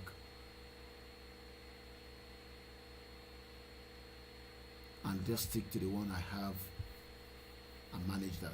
Is that there is a process of Islamization coming on? There is a process of Islamization going on. Ṣẹ́rí tó bá sọ pé nǹkan process ní tí kò yé ọ̀pọ̀lọpọ̀ ni pé àwọn rẹ̀ pé ẹ kó bó ṣe ń ṣe yín lọ jàre ẹ jẹ́ kí Tinubu débẹ̀ Jagaban ó ti lọ sẹ́kọ̀ọ́ lẹ́ni gbogbo rẹ̀ ti rọ́ ó ti rọ́ tìtìtìtì nínú tí kò sí títì Teslim Balógun tó lò yẹn gbogbo àwọn tó ń gbé ládùúgbò yẹn tó bá yàgbẹ́ lókè wọ́n lè flush because wọ́n ní WC ẹni tó bá ẹni kan ṣe fídíò kan gbé sórí social media gbogbo àwọn ilé gogoro yẹn àwọn ilé tó yẹ kó ti wó dànù ọ̀pọ̀lọpọ̀ yín tẹ lọ síbẹ̀ léni nísìn ẹ ti padà sílé pure water ti di 300 naira fún sachet 300 naira ẹ rí búrẹ́dì jẹ ẹ rómi mu but lọ́kàn yín ẹ rò pé bí Tinubu bá débẹ̀ ó máa tún Èkó ṣe àbí ó máa tún Ọ̀ṣun state ṣe àkàrà tẹ́pọ̀ lẹ́ pé ẹ ti gbàgbé pé àwọn Fúlàní wọ́n dúró sẹ́yìn ẹ̀ tí àwọn náà fẹ́ demand, and that's what a lot of you don't understand. ẹ rò pé bí èmi lọ́ fi pé èmi ò hate Tinubu but èmi ò ní lajú mi sílẹ̀ tí Tinubu ò ní wà láyé for the next 100 years èmi fún mo bú ni o mo fún 100 years èjì ẹ̀ nísìnyí mi ò kò sí tó kàn mí bí wọ́n ní kò pé èjì kan tó lò ìyẹn ọkàn mi but mo fún ní another 100 years tí Tinubu bá wá lọ kí ló máa ṣẹlẹ̀ èmi bèrè ni o because àwọn bàbá kan ti wà before Tinubu gbogbo wọn ti kú nísìn ẹni tó dàgbà jù ní ìdílé tèmi tó jẹ́ bí family wa tó ṣẹ̀kú is about ṣé 86 kan ni màá bèrè lọ́mọ sí mi again àwọn ṣẹ̀kú nísìn ni he was a big person and he studied just like every one of us gbogbo ọmọ Yorùbá ẹ máa kàwé gan mo rí ń bẹ̀ yàrá list dada ẹ káàbọ̀ sórí ètò Mickey Babs I cite you Babarinde Kehinde Mori John Muyiwa welcome on board. Prestige is a Yoruba man. I think he must have mixed behind that own type me. I know him very well. He's one of our coordinator in Ondo State. So Oluwaseun Arolo Enionshe Olopolokuku is somebody that I know very well. Flo Yetunde, welcome on board. So Shari agenda pé ká gba Yoruba nation is for the benefit of every one of us, including some of these politicians, and they know that they're watching us. But àwọn kan wò pé serious ẹ̀yin kan jáde now àníkẹ́ jáde kẹ́ bá wa ṣọ́ọ̀tì gbogbo ẹ̀ ara ń kàn wá náà they cannot speak because púpọ̀ nù wọ́n ti múlẹ̀ a lot of them are in ìmúlẹ̀ so àwa náà la máa gbà wọ́n sílẹ̀ tẹ́ bá rò pé ṣẹ̀rí bàbá tó ń rẹ́rìn múkẹ́múkẹ́ lẹ́yìn yẹn àwọn bàbá yẹn tó ń rẹ́rìn múkẹ́múkẹ́ àti Fáṣọlá àti gbogbo wọn they are all hidden agenda but àwọn rò pé ẹ mọ̀ pé a máa ní àwa Yorùbá la smart ẹ jẹ́ kí Tinubu débẹ̀ nísìnyí ó máa bẹ̀rẹ̀ sí í ṣe òfin tó máa make a Yorùbá land tó máa dá irọ́ lọ bára irọ́ ni even if he's going to use the executive power he cannot destroy that 1999 constitution because wọ́n máa fún lọ́rùn pa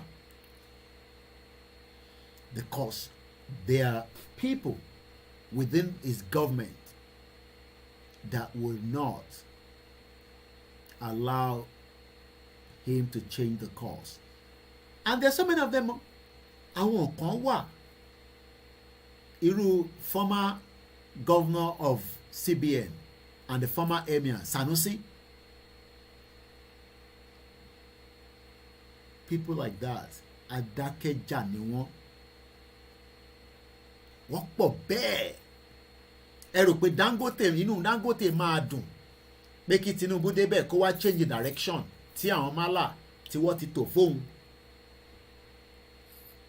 Ìbéèrè ni o, Babangida ò ní gbogbo wọn lè wà ní bíbá forever, so ẹ ṣe jẹ́ kí á jàjà yẹn nísìn nígbà tá a bá ti lu aago pé ká jáde fún super rally.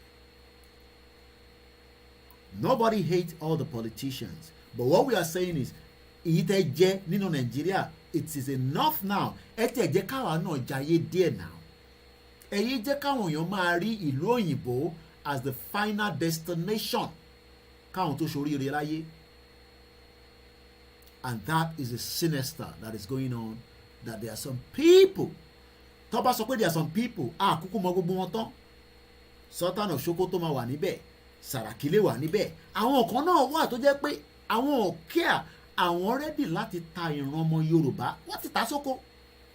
Àwọn ọba wà níbẹ̀, baálẹ̀ wà níbẹ̀, ọ̀tẹ̀nàba kan fẹ́ ṣe nǹkan kan, wọn ò jẹ́ kó rí ṣe pé Dàpọ̀ Abíọ́dún is part of the disrespect for our kings. And these are things that needs to be changed. So whether you live in Surulere tó ti ṣe rally Tinubu lẹ́nìí, mà níná lálẹ́ yìí, Tinubu wá sọ fún yín pé òun máa ṣe ná. Ẹ̀yin èèyàn mi nílé tí ara ń kan, tára ń kan yàbí, ẹ ní sùúrù fún super rally. Ìwọ ṣáà mọ àdúgbò, sórí àdúgbò yẹn dáadáa, sórí àdúgbò yẹn o mọ̀ pé àwọn ilé kan wà tó máa ti ń wò pé tíyàdé ń jẹ wá, ó ti yé kí n má fi gbogbo ẹnu sọ̀rọ̀. Àwọn òbí kankan wà tó yẹ pé òun náà máa wò pé kí ló dé ní Oǹdó yìí náà tèmi dẹ̀ struggle, and people are struggling, and let me show that to us. Ẹ jẹ́ àgbọ̀n kan táwọn ìyá wa ìsọ ní bíbá ẹ sunkún fábíàmọ́. A padà wá sórí comrade Ọláwìn. Mo kí gbogbo ẹ̀yin tí ẹ ti darapọ̀ mọ́ wa pé enough is enough. Mo kí gbogbo ẹ̀yin tẹ́ wà lórí Instagram. Ẹ má bínú pé mo lè rí yín torí pé ẹ jì. Nobody can disturb you because we are using the software, so you enjoy it without any interruption. I greet you if you are new on this broadcast. Bí a ò tẹ̀ ní kankan tó fẹ́ ṣe wá pé àtúnlélé ìkẹ́.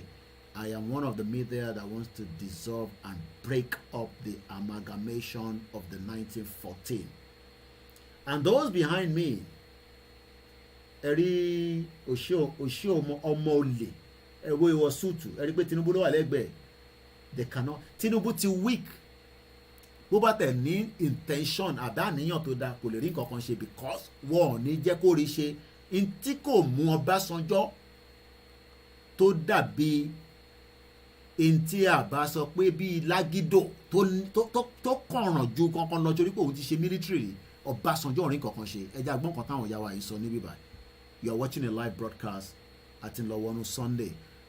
Ọ̀pọ̀lọpọ̀ a máa ní àwọn ò ń gbowó lórí platform tiwọn, àwọn máa ń gbowó lórí. Ṣẹlẹ̀ àwọn tó kì í gbowó yẹn, owó táwọn ò bá need ẹ fún koikimedia. Okay? Ṣẹlẹ̀ tó bá ti sọ pé kì í gbowó lórí platform tiwọn, ẹ máa rántí pé àwa need owó. Yes, because media tí kò bá béèrè owó á jẹ́ pé ó níṣẹ́ tó ń ṣe, ó dẹ̀ lè má béèrè owó bọ̀ kíyàn fún wọn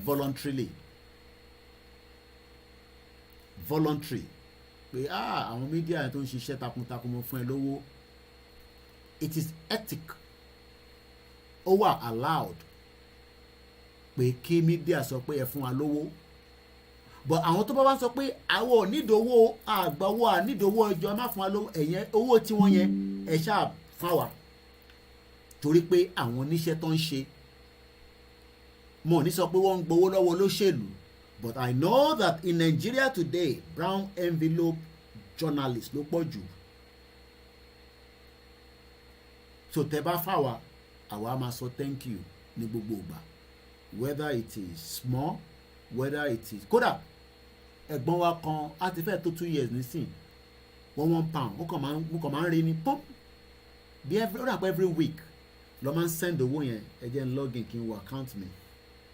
ìyàwó mi tẹ̀ máa ní ojoojúmọ́ ló máa ń lọ́ọ̀gì tó bá ti jí láàárọ̀ mo níbi kan mo gbọ́dọ̀ mọ̀ bí àwọn fowó síbẹ̀ bí àwọn fowó síbẹ̀ because mo ò níṣẹ́ tí mò ń ṣe so ọjọ́ tí bá ṣí jí mo gbọ́dọ̀ lọ wo àkáǹtì mi so that màá lè mọ bí ṣe fi run expenses tèmi mo dẹ̀ dúpẹ́ lọ́wọ́ gbogbo ẹ̀yin tí because we have expenses that is running it doesn't matter how small as a media you will have expenses that is running so tí bá wá sọ pé mo ní wá síbẹ̀ wá béèrè owó a jẹ́ pé bóyá mo ti ń bá àwọn politicians sọ̀rọ̀ lẹ́yìn pé ẹ máa fún mi lówó èmi ò dẹ̀ fi gba owó lọ́wọ́ politician so you ask nicely from the members of the public so ẹ̀gbọ́n wa yẹn mo ní dárúkọ wọn almost every week standing order ló fi ṣe £1 it's been going on for about 2 years now mo ní dárúkọ wọn ó wà mí báyìí the last payment was Friday 25th at about 3:21 p.m.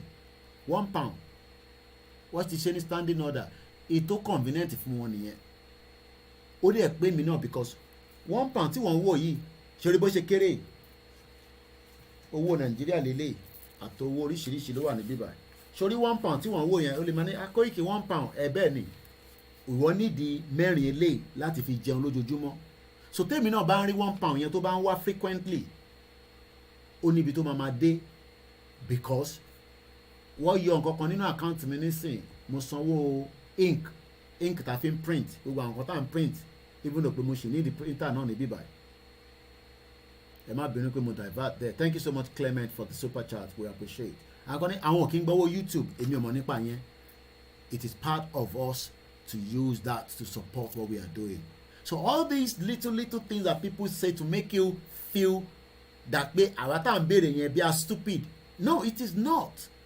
BBC is operating today because of the TV license. So don't let us. I paid £4.99 for ink.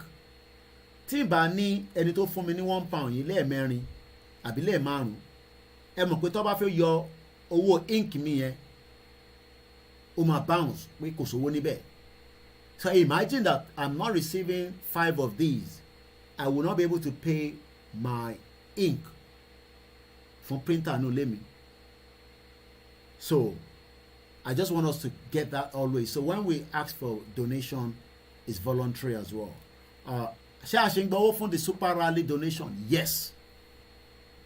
Yes, you're right. Ìyáwó list dada. TV license is àwọn èèyàn lọ sí prison fún TV license nílùú yìí. If you don't pay TV license, you can be taken to the local prison or community services or whatever.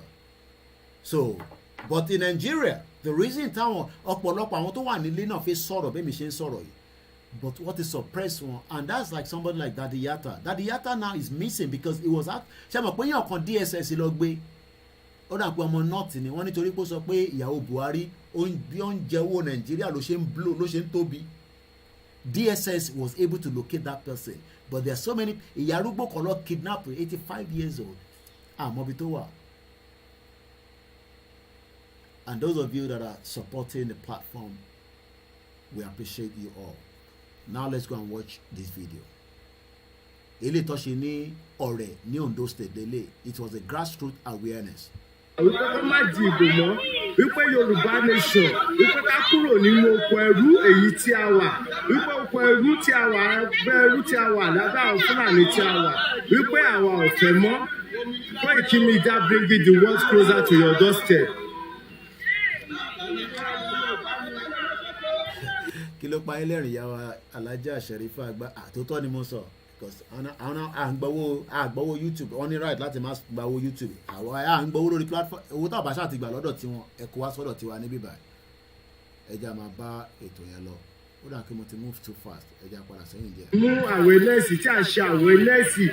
Mo fẹ́ kẹ́ notice ìyá wa tó wà ní on the left ẹ rí pé ìyá yẹn ń wò wọ́n àṣé ọ̀rọ̀ ń bẹ lẹ́nu ìyá yẹn tó fẹ́ sọ ẹ wo ìyá tí wọ́n wà ní on the left yẹn tó wọ bí aṣọ bí purple no bí orange la máa pè let's watch this and this wọ́n lè má pọ̀ tó jáde but ẹ wo ìtọ́ gbé jáde fún wa tí a bá rán mídíà lọ ẹlòmíì ò tẹ̀ mọ́ bíbí wa ṣe rí aṣáà ń rí ọjà náà nílùú yìí tó bá jẹ́ pé wọ́n tà títì tí wọ́n ṣe gbogbo ètò dáadáa ṣé ilẹ̀ Yorùbá máa rí bó ṣe rí àdèmà Ondo State lélẹ́yìn ni hey we have the largest bitumen wọ̀ ọ̀ráyè tà títì Ondo tí ta gbogbo títì ẹ̀ àdèmà sọ pé we have because wọ́n ò lè access bitumen yẹn tó bá lọ sí Abuja. 4 minutes past 12 midnight. We are now Sunday and we are watching a live transmission. Moriembe Adekunle Adepoju, mo kí gbogbo yín ti Benin Republic, Togo, mo kí yín ti Libya, mo kí ti àwọn Oman, mo kí ti àwọn Kuwait. Èèyàn kan pè mí ó ní Baghdad lòun wà. Ọlọ́run tóbi lọ́ba. Mo kí ẹni tó wà ní Afghanistan, mo kí ẹ̀gbọ́n mi ní Sudan, ó tójọ́ mẹ́ta tí mo gbúrò wọn. Fún àwọn ará ọjà tí a ṣàwẹ́lẹ́sì fún àwọn ará ọjà ní ìpínlẹ̀ Ondo, ní ìlú Ọ̀rẹ́ ní ìpínlẹ̀ Ondo, a ṣàwẹ́lẹ́sì fún àwọn ará ọjà láti ìbò mọ́. Ṣẹ̀ríyá yẹn ṣe rí pé ìyá yẹn ìyá kọ́kọ́ wò pé ìyá yẹn mọ̀ pa pé kí ló ń ṣẹlẹ̀ ní bíbá ẹ̀ wá gbọ́n kan tí ìyá yẹn máa sọ láìpẹ́. Wípé Yorùbá nation, wípé ká kúrò nínú oko ẹrú èyí tí a wà, wípé oko ẹrú tí a wà. I need owó. Àwọn èèyàn ní ká tẹ printer ká tẹ poster, ká tẹ flyer, flag àrí owó láti fi ṣe flag lẹ́nujọ́ mẹ́ta so ọ̀rọ̀ flag ó ti wà completely reduced àdẹ̀nímọ́ èyí tí mo ní kọ́ tọ́jú pamọ́ nísìn ìjọba bá ti announce super rally òun la máa gbé jáde láti fi tẹ̀lé bàbá wa olóyè lẹ́yìn so ní flag kíyàn kan máa pè mí fún flag gbogbo flag tẹ́ ẹ̀ rí táwọn èèyàn àwọn nǹkan ṣe gba tiwọn tí wọ́n ṣe ń ṣe ni or whatever so ìyẹn tá a ṣe ń post so I don't have any more flags àwọn kan ní àkúlódé tá a ṣe ní Nàìjíríà ẹ̀yẹn ṣe ní Nàìjíríà kẹ́ wá pín fún wa àbí kẹ́ bá wa pín síta so àwọn ìgbọ́n ìbá ti dé ara owó tá à ń rí lò náà nìyẹn Kúnlé Baker òun èsì ìtàn kan tiẹ̀ kò bá wa ṣó lẹ́ẹ̀mẹ́rin in a week $20 ní ibi tẹ́tí mówó náà kò ní tán fún yín láéláé thank you so much Koiki please read your WhatsApp message okay Adékúnlé Adépọ̀jù òun náà fi super chat síbẹ̀ èmi àtàdékúnlé sọ̀rọ̀ láìpẹ́ yìí kò ní bàjẹ́ fún ẹ ìyá mi gbé mi lékè àwọn èèyàn ń ṣeré tí wọ́n ti fi nǹkan kan síbẹ̀ ní Koiki ẹ má jẹ́ kí n announce owó yẹn tó ẹlòmíì ẹ̀mí ẹ nínú owó yẹn ló máa wà báyìí ẹ ṣé gan ni thank you so much ṣe rí stickers a ṣì ń ṣe stickers lọ but a bá rí owó I will run more flags but for now I don't have that money to put the flags out. I know a lot of you want flags at home, you know. It's beautiful when you see it. Ẹ wo bó ṣe jẹ́ méjì lásán yẹn, ẹ wo impact on create táwọn èèyàn pa. Yorùbá nation lọ gbé wá sí Ọ̀rẹ́ báyìí. Wọ́n náà máa kẹwàá. Ẹ wá wo wájú lọ́hùn, òkìrìkà lọ tó kalẹ̀ yẹn o. Aṣọ òkìrìkà tó lọ kó wá láti China, kó wá láti UK. Ẹ̀gbọ́n mi Fatai Ẹ̀gúnmẹ́fù. Gbogbo ẹ̀yin tẹ́ ń fún wa lówó kò ní bàjẹ́ fún yín. Owó yẹn là ń rí lò ó. So bí ṣe sọ èmi ò lè jókòó bíbá kí n máa sọ fún wa pé àní ìdòwò àtọdún mẹ́ta nísìn mo ṣiṣẹ́ kankan ju iṣẹ́ Yorùbá nation lọ so thank you so much to those of you that are with us ó bẹ́tà kíyàn sọ na kíyàn á ní Koiki àbúrò náà ti gbọ́ lọ́wọ́ politician nítorí pé òbèrè owó lẹ́nujọ́ mẹ́ta yìí ẹ̀dẹ̀ fowó sí gbogbo ibi tí wọ́n ní ká máa fowó sí ó wà important mo fẹ́ ká follow fídíò yìí máa dákẹ́ díẹ̀ nísìn a máa ṣe ojú òpó wa because mo ti ṣe analysis mi débi tí mo fẹ́ ṣe dé lálẹ́ yìí so lẹ́yìn fídíò yìí a máa ṣí ojú òpó ẹ̀yin náà aráyè pè wọlé olúkálùkù á san ẹ̀dùn ọkàn ẹ̀ mo bẹ̀ wá torí Ọlọ́run tẹ́lẹ̀dùmarè a lot is definitely happening but we must remain focused I don't want us to be diverted a ti sọ so many things nípa in tó ti ṣẹlẹ̀ whether we all agree with it whether we disagree with it it does not matter we are still moving forward. We will want unity. We will want things to be resolved. But when I open my phone line, I have the right to stop you. Tí bá rí pé direction bí tó ń lọ yẹn, mo wà satisfied. Kò ṣe pé mo fi jẹ́ kó sọ̀rọ̀ pé mo ń gag yín. But we are much more now interested in how do we prepare our people on the ground for the rallies. That's all. Whether it was a declaration that we made on Monday that will help us in the super rally according to you ìwọ náà lọ activate má wàá fi koikimedia platform pé torí ráyè pé wọlé pé màá sọ̀rọ̀ tí mo fẹ́ sọ no I'm not interested in that let us go to Ọ̀rẹ́ ká lọ sọ fáwọn èèyàn pé super rally ń bọ̀ èyí náà tún rán lómi lọ ká tún gbé mi imagine tó bá yẹ pé media ń lọ continuously bí koikimedia ṣe lọ níjọ́ Saturday nísìn káwọn kan lọ níjọ́ Monday so ẹni tó ń béèrè vest àti cap èmi ọmọ bíi tẹ́tí fẹ́ rí yẹn because donate vest àti cap lórí platform wa olúkálùkù ni kó lọ ṣe tiẹ̀ tẹ́ ẹ̀ bá ní vest ẹ wọ white ẹ wọ aṣọ tẹ́ bá nílé ẹ wọ agbádá ẹ wọ aṣọ tẹ muslim yìí máa bọ̀ ẹ wọ aṣọ christian ẹ wọ aṣọ babaláwo gbogbo ẹni tó bá ní nǹkan ẹ gbé sára nítorí pé a máa jáde tán ní super rally. Ẹ tó ń béèrè àkáǹtì wa àmú fún yín, àwọn backend team wa bá mi fi síbẹ̀. Ẹ tó bá dẹ̀ fi jẹ́ pé Zelle ẹ fẹ́ fún wa, a lè fa àkáǹtì yẹn síbí bàbí nọ́mbà yẹn, but ẹ bá pè mí lẹ́yìn màá send Zelle nọ́mbà yẹn tó convenient fáwọn tó wà ní America. Thank you so much. Ọlọ́run máa gbàkóso ní gbogbo ìrìn àjò yìí, but àwa tí à ń gbọ́ ètò ẹ má ẹ̀ka wà diverted too much. There's still a lot of work to do. Àgbáyé gbọ́dọ̀ gbọ́ wa, bọ́dẹ̀ ṣe máa gbọ́ wa ni pé ǹjẹ́ wọ́n ti ń prepare pé ní local government ẹ kó make sure pé wọ́n rí flag. Ẹ lè ṣe flag náà nílé, wọ́n ń ṣe nílé, aláṣọ ló ń ṣe nílé, eléyìí tá à ń pín yìí polyester ló fi ń ṣe, ẹ̀rí bó ṣe rí. Ó lè ràn wọ́n pé kọ́ ṣe ta láṣọ sórí community ẹ yẹn, ibẹ̀ nìkan wà wá fún ọ ní owó bó jẹ́ kí la máa ń lò yẹn, igi thank you so much Mickey Babs for the super chat. Bó jẹ́ igi ọ̀parun, mo wo fídíò kan nǹkan ń bẹ ní Nàìjíríà yẹn, igi ọ̀parun yẹn tó ń kó lọ ó dẹ̀ dà sẹ́yìn, ó wọnú mọ́tò kan lẹ́yìn Privia kan, ó gún gbogbo àwọn tó wà ní mọ́tò yẹn bí abí mẹ́fà. Nàìjíríà nǹkan ń bẹ níbẹ̀, ẹ jẹ́ a gbọ́ fídíò yìí lẹ́ẹ̀kan sí. Bẹ́ẹ̀rù tí a wà lábẹ́ àwọn Fúlàní tí a wà. Ẹ ṣe gan ni lẹ́ẹ̀kan sí gbogbo ẹ̀yin tẹ́ ẹ̀ náwó sí wa. Wípé àwa ò fẹ́ mọ́, koikimedia bringing the world closer to your doorstep.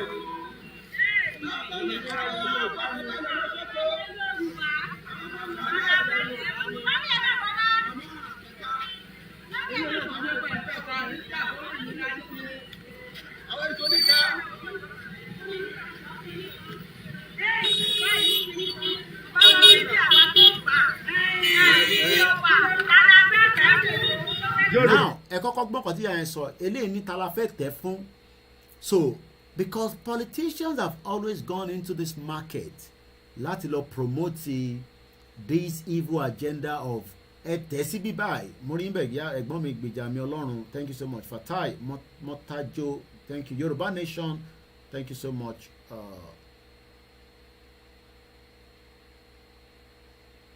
Tó bá jẹ́ parí ọ̀pọ̀lọpọ̀ èèyàn náà tó ń ṣe flag, it can be done. Kò ń ṣe dandan ni kó jẹ́ mi nìkan, but ìwọ̀nba ta ṣe, ẹni tó bá dẹ̀ ní òun rí flag nílé pé Koiki ọkọ̀ gba gbogbo owó wa àrí flag, ó kù sí èmi, ó kù sí ẹ̀yin náà lọ́wọ́. We tried our best. I would still love to do more, but like I said, if we don't have the means, we can't do it.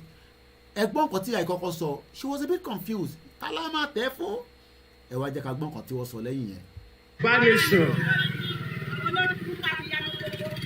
Ibi tí ìyá yẹn ti ń bẹ̀rẹ̀ sí fi òun lẹ́nu yẹn, ìyá yìí abẹ́ ọmọ ni ìyá ìka bèsè Elédùmarè, ìyá ń jẹ àwọn èèyàn wa nílé, ẹ̀jẹ̀ ń gbẹ́nu dákẹ́ ká lè gbádùn ẹ̀. Kí lè rí mọ́mì? Ó ní Sunday tó yẹ kó gbà wá sílẹ̀ ní ilẹ̀ Oòduà ilẹ̀ Nàìjíríà kó gbà wá níjà, tó yẹ káwọn aṣáájú wa tó jẹ́ bàbá Oòduà tó yẹ kó sọ̀pọ̀tì wọn, mo ní wọn ò sọ. Ẹ má bínú, mo fẹ́ ṣe ọ́díò kìíní ìjáde because ó wà important ká gbọ́ bí tí ìyá ẹ̀ ti ń sọ̀rọ̀, but mo tún sáré post àwọn tó ń béèrè account number, so máa fi fóònù sí silent nísìn. Mo fẹ́ record ibi tí ìyá ẹ̀ ti ń sọ̀rọ̀, máa wá dákẹ́ because ìyá ẹ̀ sọ dẹ́ndẹ́ ọ̀rọ̀. Èmi ṣe gbọ́ program yẹn ni o, ẹ mọ̀ pé mi náà máa ń busy, so akọ̀ fáwọn ọmọ wa ní access page yẹn pé tó bá ti ń ṣe nǹkan kan. Thank you so much once again to every one of us that have joined us. Tẹ́ bá lọ sórí koikimedia náà website wa, ẹ̀rí bẹ́ẹ̀ ṣe lè support wa, ó wà níbẹ̀. Tó bá jẹ́ pé ẹ fi send through PayPal musakalam1@yahoo.com. So I'm gonna mo fẹ́ record ibi báyìí ni òbí tí ìyá ẹ̀ ti ń sọ̀rọ̀. Ìyá ẹ̀ no abiyamọ làwọn ìyá ẹ̀ no abiyamọ ni ìyá ẹ̀. Ẹlòmíì ò tí gbọ́ bí ìyá yo bí ẹ ráyè ìtorí ẹ busy, so a máa ìyá mi gbé mi lékè ilẹ̀ máa kọ́kọ́ gba ọ́díò yìí kọ́ mo ti ń record ẹ̀ báyìí.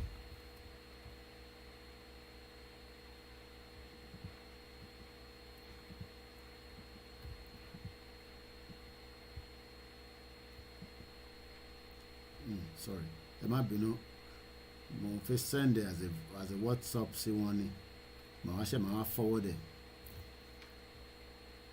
Kúrò nínú oko ẹrú èyí tí a wà, wípé oko ẹrú tí a wà, bẹ́ẹ̀rù tí a wà lábẹ́ àwọn Fúlàní tí a wà, wípé àwa ò fẹ́ mọ́, koikimedia bringing the world closer to your doorstep.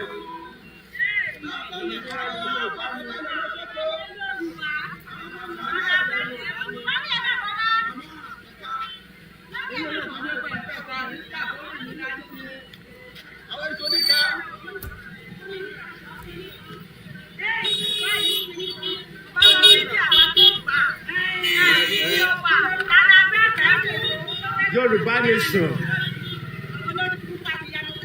Ẹni kí lẹ wí mọ́mì? Oní Sunday tó yẹ kó gbà wá sílẹ̀ ní ilẹ̀ Oòduà ilẹ̀ Nàìjíríà kó gbà wá níjà. Tó yẹ káwọn aṣáájú wa tó jẹ́ bàbá Oòduà tó yẹ kó sọ̀pọ̀tì wọn. Mo ní wọn ò sọ̀pọ̀tì ẹ̀. Mo ní wọ́n ti fìyà jẹ àwọn tọ́lọ́run á fìyà jẹ wọ́n. Mo ní wọ́n kó wa sóko ẹrú. Wọ́n fi wá sílẹ̀ sínú wàhálà àti ìdààmú. Àwọn tó wá dìde tó yẹ tó lò máa gbà wálẹ̀. Tó yẹ káwọn abiyamọ ayé àti ọ̀run ká sọ̀pọ̀tì ẹ̀. Mo ní àsọ̀pọ̀tì ẹ̀. Wọ́n tó lé àwọn jọ̀nà àwọn tó lọ tì í mọ́lẹ́ wọ́n ti fìyà jẹ.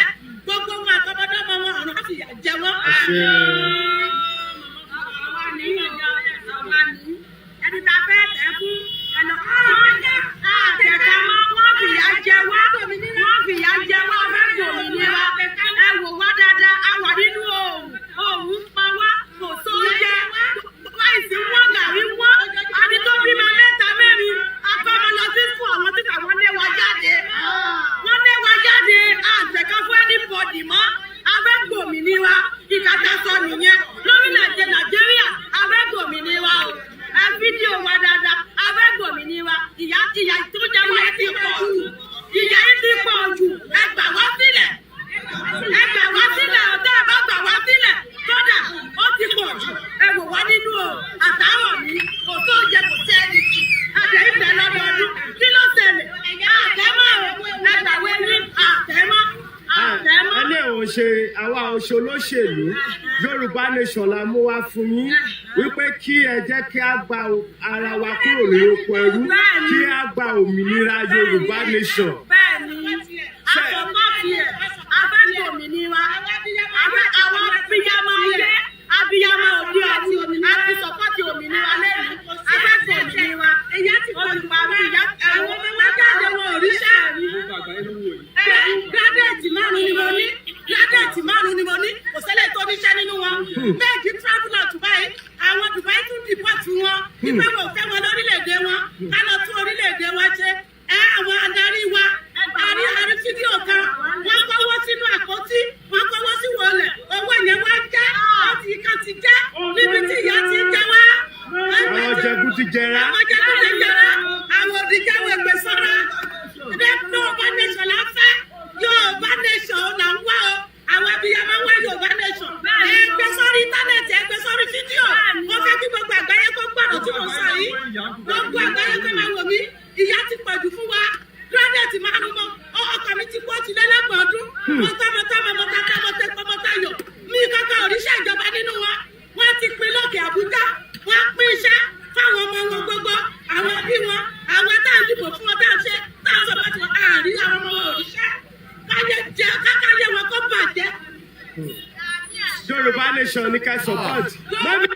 Ṣe rí i pé ọ̀rọ̀ tó wà nílẹ̀ yìí Muriembe mass burial, welcome on board my brother and I love you all at home fún iṣẹ́ takuntakun tẹ̀ ń ṣe. Ẹ support àwọn mídíà wa tó wà nílé náà láti Omíyalé, Bàbá Èkìtì, Ọmọlúkà.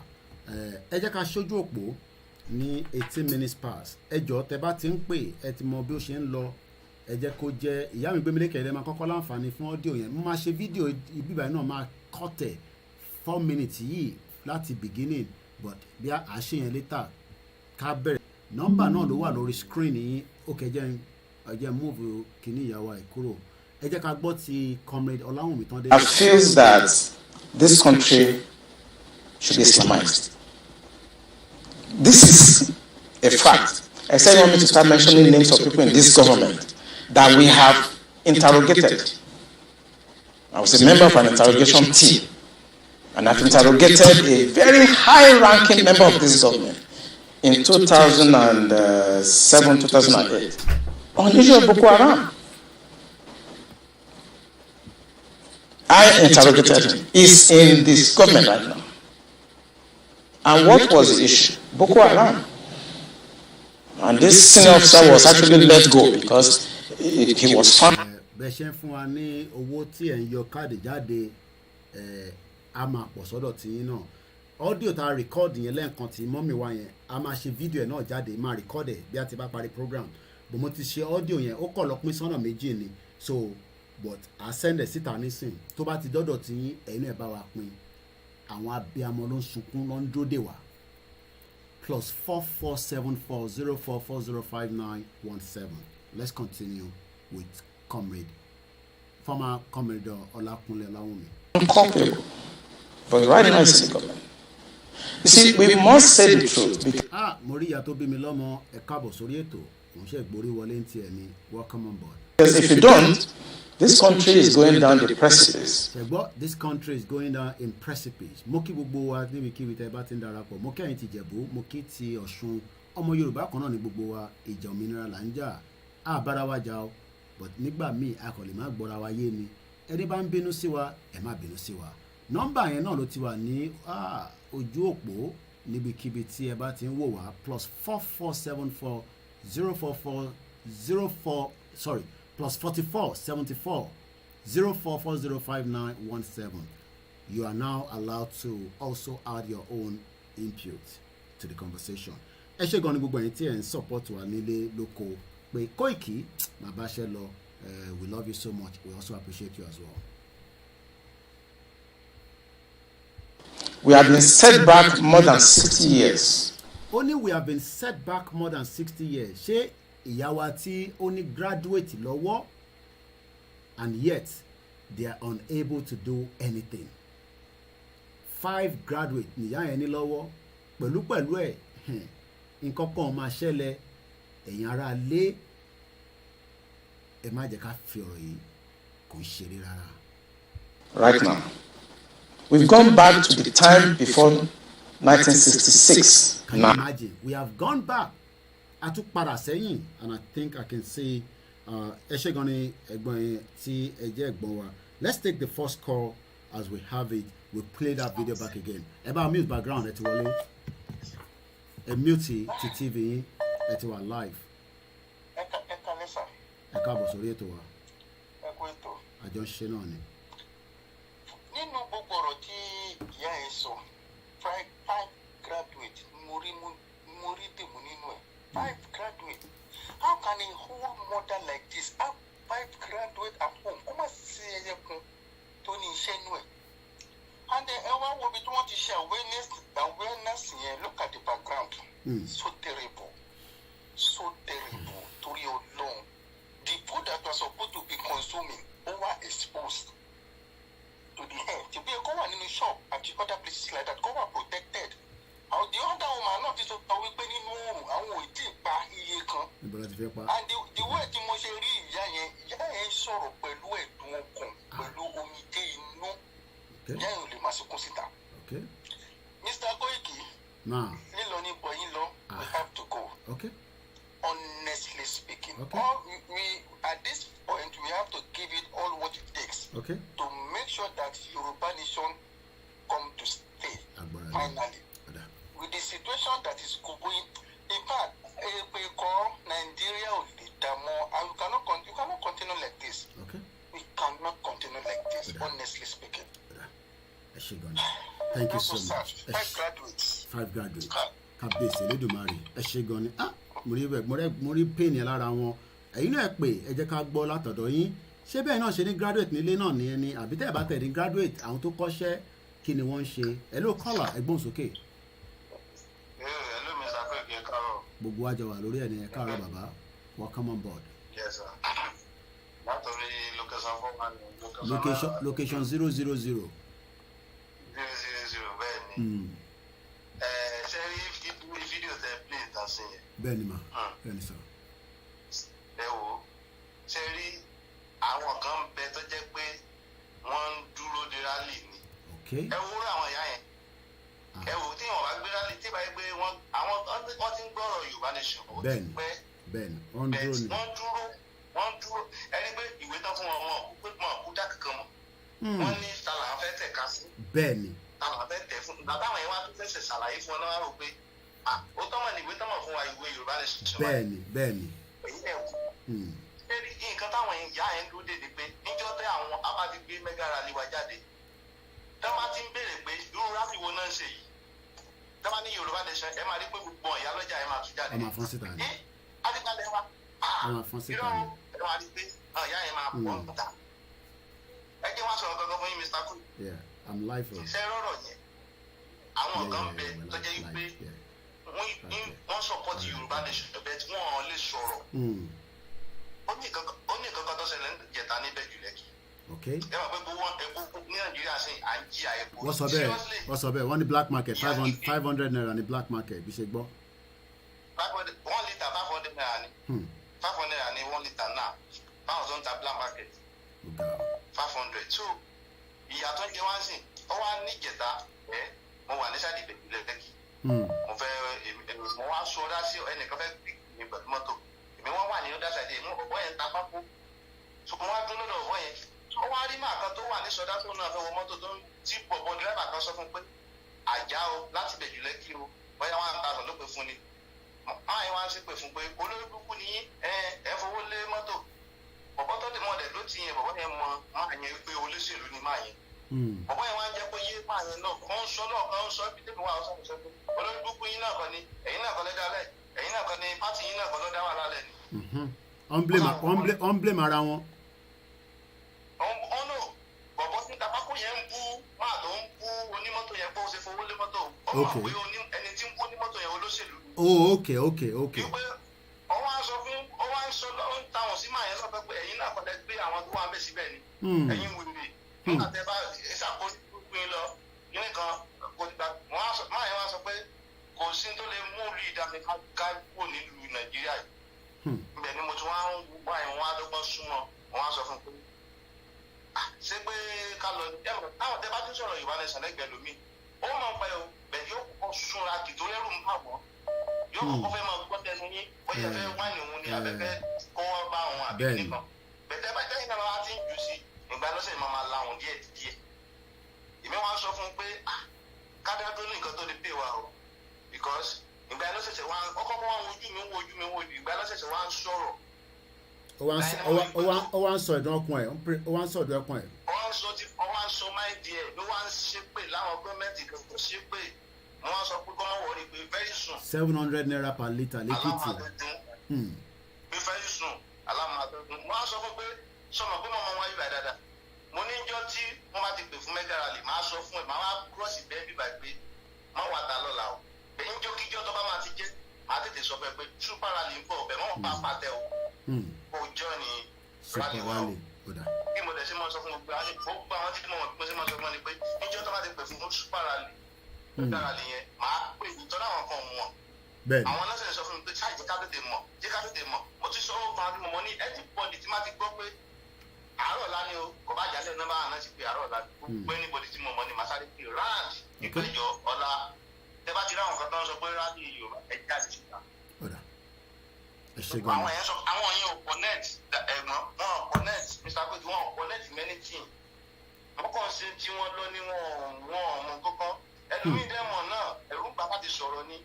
Ẹ mọ̀ pé fíà wà nílé torí pé ọ̀pọ̀lọpọ̀ ní pé tẹ bá lọ dálẹ̀ tán tẹ́yìn bá lọ yọ ọ̀sẹ̀ wà ti gbowó ẹ̀yìn á sá lọ ẹ̀yìn ní ìwé ìgbélú míì bọ̀wọ́ ti gbàgbé pé èmi náà nílé wa lé mọ́ for the rest of my life Ìgbòho náà ní sìn táwọn èèyàn so people need to understand that we are all in this together so gbogbo wa ló kàn kò kan everybody ló kàn kò ṣe pé èèyàn kan everybody ló kàn. Bó ṣe jẹ́ nìyẹn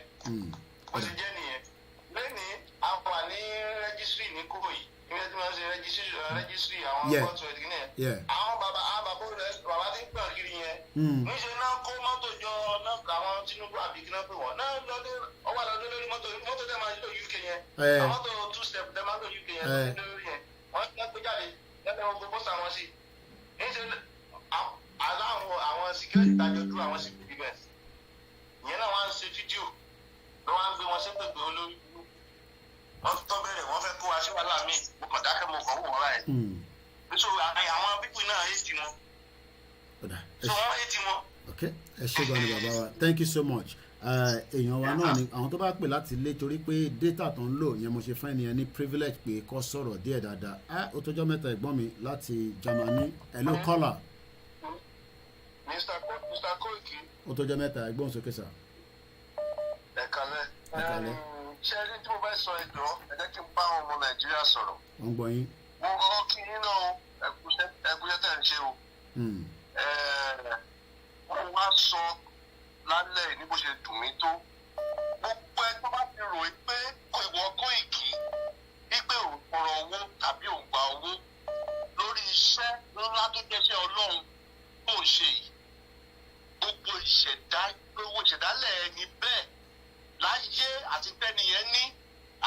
òní àti tó sì máa wọlé fún wọn ò ní ṣoríire.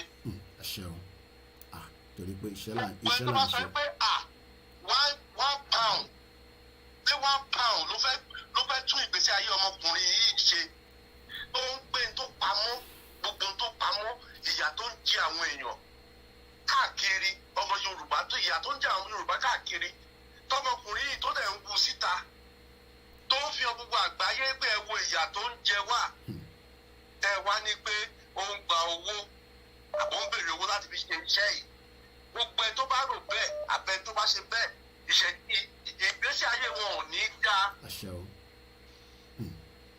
nítorí pé tó bá jẹ́ pé irú nǹkan báyìí ti bẹ̀rẹ̀ láti ọdún tó ti pẹ́. bẹ́ẹ̀ni àti rírú àgbánẹ́ báyìí wọ́n ṣe ipò tá a wà yìí la máa wà lẹ́yìn. bẹ́ẹ̀ni àti lọ́ọ̀kẹ̀ ti pẹ́.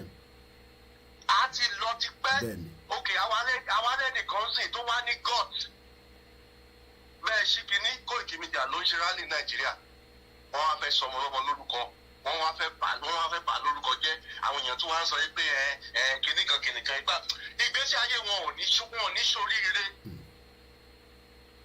torí ntá rí wò yìí ntá rí tá à ń wú síta yìí a lè compare pẹ̀lú owó how can we compare this with money. ẹ̀wọ̀n tí a yẹn sọ àní mi ìgbà tí mo délé mo kọ tẹ ìjókòó sí mo sáré wá orí tẹ́ẹ̀tì tètè rí live ni pé èèyàn kan la rán lọ èmi ò dẹ̀ sí lórí ìjókòó àbá transmitted live so bí ṣe gbọ́ báyìí ara mi bù mọ́ aṣọ ni nígbà tí mo gbọ́ sí ìyá yẹn tó ń sọ̀rọ̀.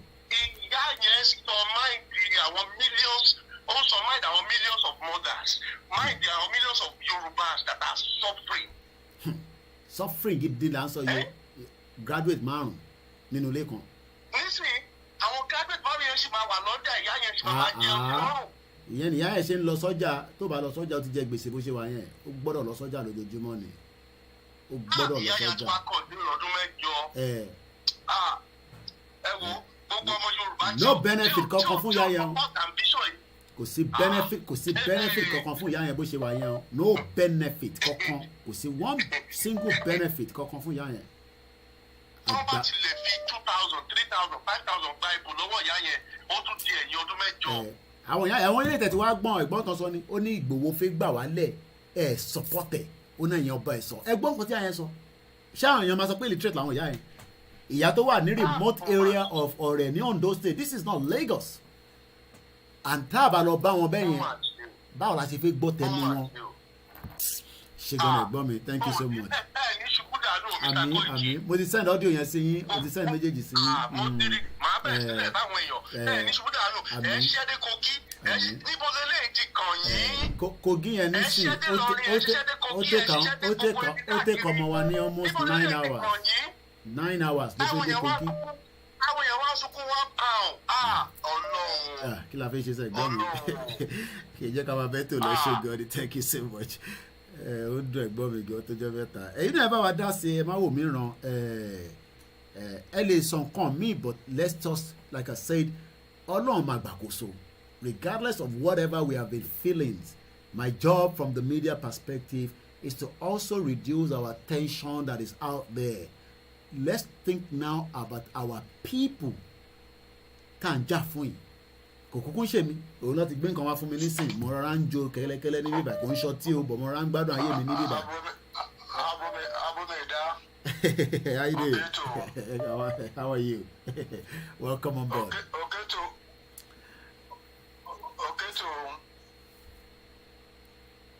Go ahead. Go ahead. We can hear you.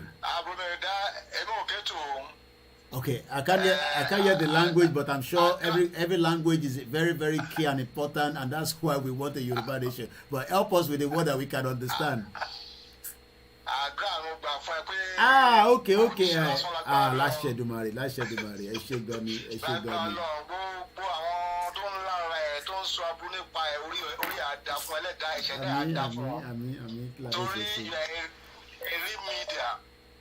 I'm telling you, media kan ní máa dẹ̀ sọ ẹlẹ́sàn dáadáa. Ẹ wo orú ìyá ẹ, ẹni bá ní graduate márùn-ún lé, ká ní ìlú tó dáa ni ìyá ò ní ṣiṣẹ́ mọ́. Àwọn ọmọ á ti dá ọdún pé màmá tẹ́tẹ́ tíṣẹ́ ti gbìyànjú ẹ má ṣiṣẹ́ mọ́. Àwọn kú ẹ̀ náà ló lọ sí ibì kan ní Ondo. There was a woman tó retire tó ní graduate mẹ́rin. tó náà mẹ́rin kò sí kàn ríṣẹ́. Bọ́lá ti fẹ́ ríṣẹ́ dáadáa. Pension òun 90,000 ni pé 10% lọ fún un which 9,000 a month. Mo ti sọ̀kan náà bẹ́ẹ̀ rí ìlà mẹ́rin lé. So Allah aṣọ ẹ̀ sọ dáadáa. Àmín ẹ̀gbọ́n This as opening pẹ̀lú gbogbo nǹkan tá à ń tẹ̀ ń ṣe yìí Ọlọ́run àtún àdílẹ̀ rírí náà dùn kò ní yé lágbá Ọlọ́run. I quite appreciate you. Thank you so much. Kò sí ọ̀nà àbáyọ fún gbogbo ọmọ Yorùbá tí orí ẹ̀ bá kú. Ká lọ ni. Pé kò sí ọ̀nà míì pé jù ká lọ ni. Ká gbọ́ lọ ni. Ànẹ́mọ̀dẹ̀rọ gbogbo wa ká jáde fún mẹ́gà rally ká gbára wálẹ̀ lẹ́ẹ̀kan lọ́sàbọ̀rọ̀. Ká lọ ni. Ẹ bá wo gbogbo àwọn tó ya fọ́tò tó wà lẹ́yìn ẹ̀ yìí. Bẹ́ẹ̀ni. A kò máa mú díẹ̀ mọ́ àwọn tó ń da Nàìjíríà rú nìyẹn. Àwọn ni. Àwọn tó ń jẹ wá máyé nìyẹn a kọ́kọ́ máa mú díẹ̀ bá mi ò bá lè mú ju 2,000 mọ́ máwọn ẹ̀fẹ́ léyìí tó fi à ń jẹ almost 200 people. Àwọn lọ hold wa. 200,000 people. Àwọn lọ hold wa. Ọlọ́run àgbà fún ẹ ṣé gan ni thank you so much. Ẹ ṣé gan ni. Oṣù tí mo fẹ́ tó pọ̀ jù. Ẹ ṣé gan ni ẹ̀gbọ́n mi thank you so much. Ẹ bá wa dá sétò náà ẹ là wá lóye a ti ṣe kan láàárọ̀ tí àwọn ọmọ wa bá wa sọ̀rọ̀ gbogbo ìgbésẹ̀ náà tí gbogbo wa jọ sọ náà la máa gbélé lórí àmọ́ nǹkan ń bẹ nílé ẹni bá kàn ló mọ̀ ni ẹ ló kọ́là. Hello, ẹ kálẹ́ Mr. Ọláyọmí Koiki. Ẹ káàbọ̀ sórí ètò bàbá wa ẹ ti wà lórí ẹ̀. Ẹ kú iṣẹ́ takuntakun. Gbogbo àjọ ń ṣe ni. Olúwa á bá wa jẹ́ kí á bá wa san yín lẹ́san tó pọ̀. Àmín àmín. Ọ̀rọ̀ mi ó lè má pọ̀ púpọ̀ ní títí alẹ́ yìí inú mi dùn ní alẹ́ yìí torí láàrin àwọn àsìkò díẹ̀ bí ọ̀sẹ̀ mẹ́ta sẹ́yìn pẹ̀lú àwọn oríṣiríṣi ìdàwuyewuye tá à ń gbọ́ ó bu omi tútù sí ọkàn àwa tá a lè má tẹ̀lé yín àti gbogbo àwọn platform tó kù náà. Ó tó bẹ́ẹ̀ jù bẹ́ẹ̀ lọ. Níbo la fẹ́ lọ já sí ṣùgbọ́n ìtẹ̀ ṣe lálẹ́ ìtẹ̀jẹ́tẹ̀ fìdí ẹ̀ múlẹ̀ lálẹ́ ó tún jẹ́ kí spirit yẹn tún há ìbàdàn. Ọlọ́run á bá wa dúró tì í á bá wa sàn yín lẹ́san. Á wá bẹ Ọlọ́run ọba pẹ̀lú nǹkan tí màmá tí ó sọ̀rọ̀ lọ́rẹ̀ mo wo program yẹn live lé ní ìgbà tó wà lọ́rẹ̀ mu. So àwa lọ́hùn ó ṣe rí yìí kì í ṣe màmá yẹn nìkan ni ìyá yìí ń jẹ ó pọ̀ bẹ́ẹ̀ Ọlọ́run wa wọlá àsìkò tẹ́ ẹ̀ ń ṣe program yẹn àti gbogbo àwọn tí wọ́n ti dá sétò àwọn òbí kan wà tó wọ́n bí wa tó dàgbà tó jẹ́ pé irú àwọn tá a sọ̀rọ̀ yà báwọn míì náà tó jẹ́ bí irú wa láti lè sọ pé ókè 2,000 rí 5,000 rí ẹ̀yìn òbí mi ẹ̀ fi jẹun ó difficult fọmọ mi wá sọ ọ̀pọ̀lọpọ̀ ọmọdọ̀ dájú torí òun gangan fúnra rẹ̀ kò tí ì rí tiẹ̀ yanjú ìlú ìdẹ̀ ló sọ wọ́n níbẹ̀ Ọlọ́run á wọlá gbogbo arúgbó tí yà jẹ tọmọ tó yẹ kó mọ tọ́jú tí wọn ò rí tọ́jú àtàwọn táwọn ọmọ ọ̀dọ́ náà tí wọn ò ríra wọn tọ́jú Ọlọ́run á gbé wa á gbalẹ̀ lérí wa fún wa ní kíákíá gbogbo àwọn táwọn àrò báwọn lè gbógun tì wá nígbà àlè débi tá à ń lọ Ọlọ́run á bá wa pa wọn rẹ́. Àmín. Thank you just reason ẹ ṣé gan ẹ̀gbọ́n mi thank you so much ẹ ṣé gan ni. Ìyá wa tó ń béèrè mo ti rí yín Alhaji Quadri àbáyẹn ní Koiki kò sí kódà bó bá jáde lóru màá tẹ̀lé ẹ màá make sure pé wọlé nínú kọ́ọ̀lù lálẹ́ Alhaji Quadri ìyàwó Àbíkẹ́ mọ́mí Àṣàbí ẹni Mr. Koiki what is going on with the Yoruba declaration I need some enlightenment a bit I don't understand again we are all still on the right track in the midst of chaos in the midst of the uncertainty in the midst of the whatever the situation is it is a must that everybody knows that a Yoruba nation is going. The only thing kan ni pé àwọn èèyàn ní pé ó dà ń pé ẹnu kan ò fẹ́ kò síra wọn ó dà ń pé kankan ò fẹ́ connect síra wọn but one thing is Yoruba nation must go out of Nigeria the Biafra must go. Hello caller you're live on the program ẹ̀gbọ́n sókè. Hello.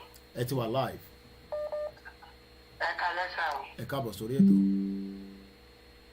Ẹ sà. Adúpẹ́ lọ́wọ́ Ọlọ́run fún gbogbo iṣẹ́ tó ń ṣe ìran tó lọ́run gbélé yín lọ́wọ́ Ọlọ́run á jẹ́ kó mo ṣe ẹ máa ṣàṣeyọrí ẹ̀ ogún pọ̀ ìdí òkè ní dìwà mo ti wá bí mo ṣe fẹ́ bá yín sọ̀rọ̀ ti pé. Ẹ má bínú ìyá wa má bínú. mo ti wá because Ọlọ́run máa ń fi ìrànyàn mi ò kí ń ṣe wòlíì mi ò ní dárúkọ mi ṣe to understand. ọgbẹ́ yín mú mi. Lẹ́tà mo lè wá dárúkọ. No problem bí a ta bá sọ̀rọ̀ lẹ́yìn. Mo rí pé ìrántí Ọlọ́run gbé fún yín ó máa wá sí ìmúṣẹ.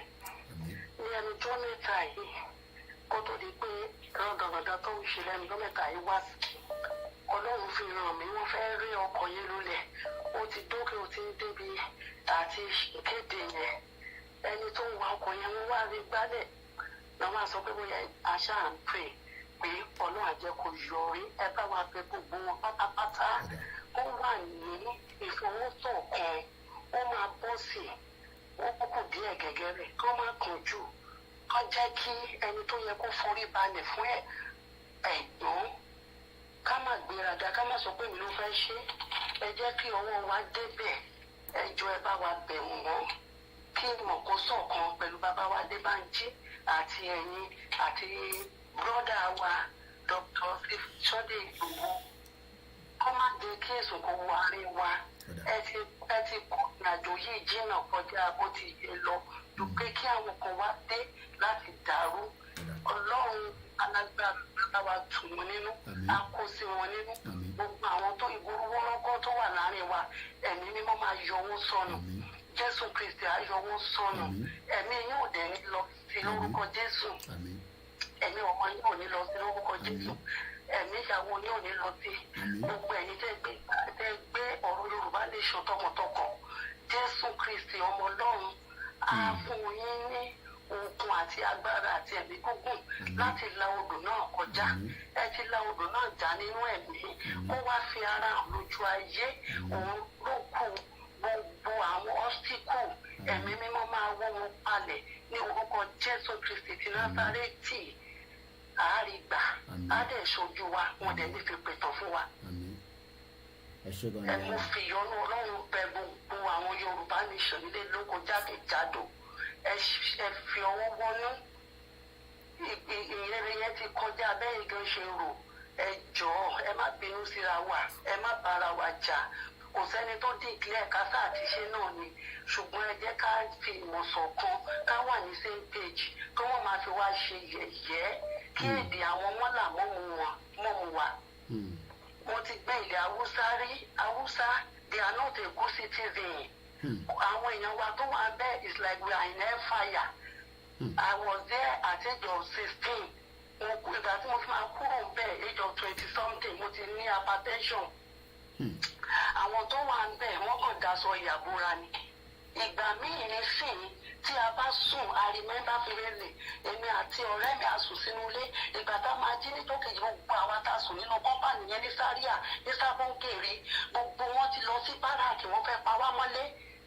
A ti sùn àwọn ọmọ ṣùgbọ́n aláàjì kan wà nílé wa òun ló bọ́ síta tó jókòó tó tẹ́ ẹni tó ń ṣe láìla ó ti social media ló ẹ̀spọ́nsì wọn àti Fúlàní àtàwùsá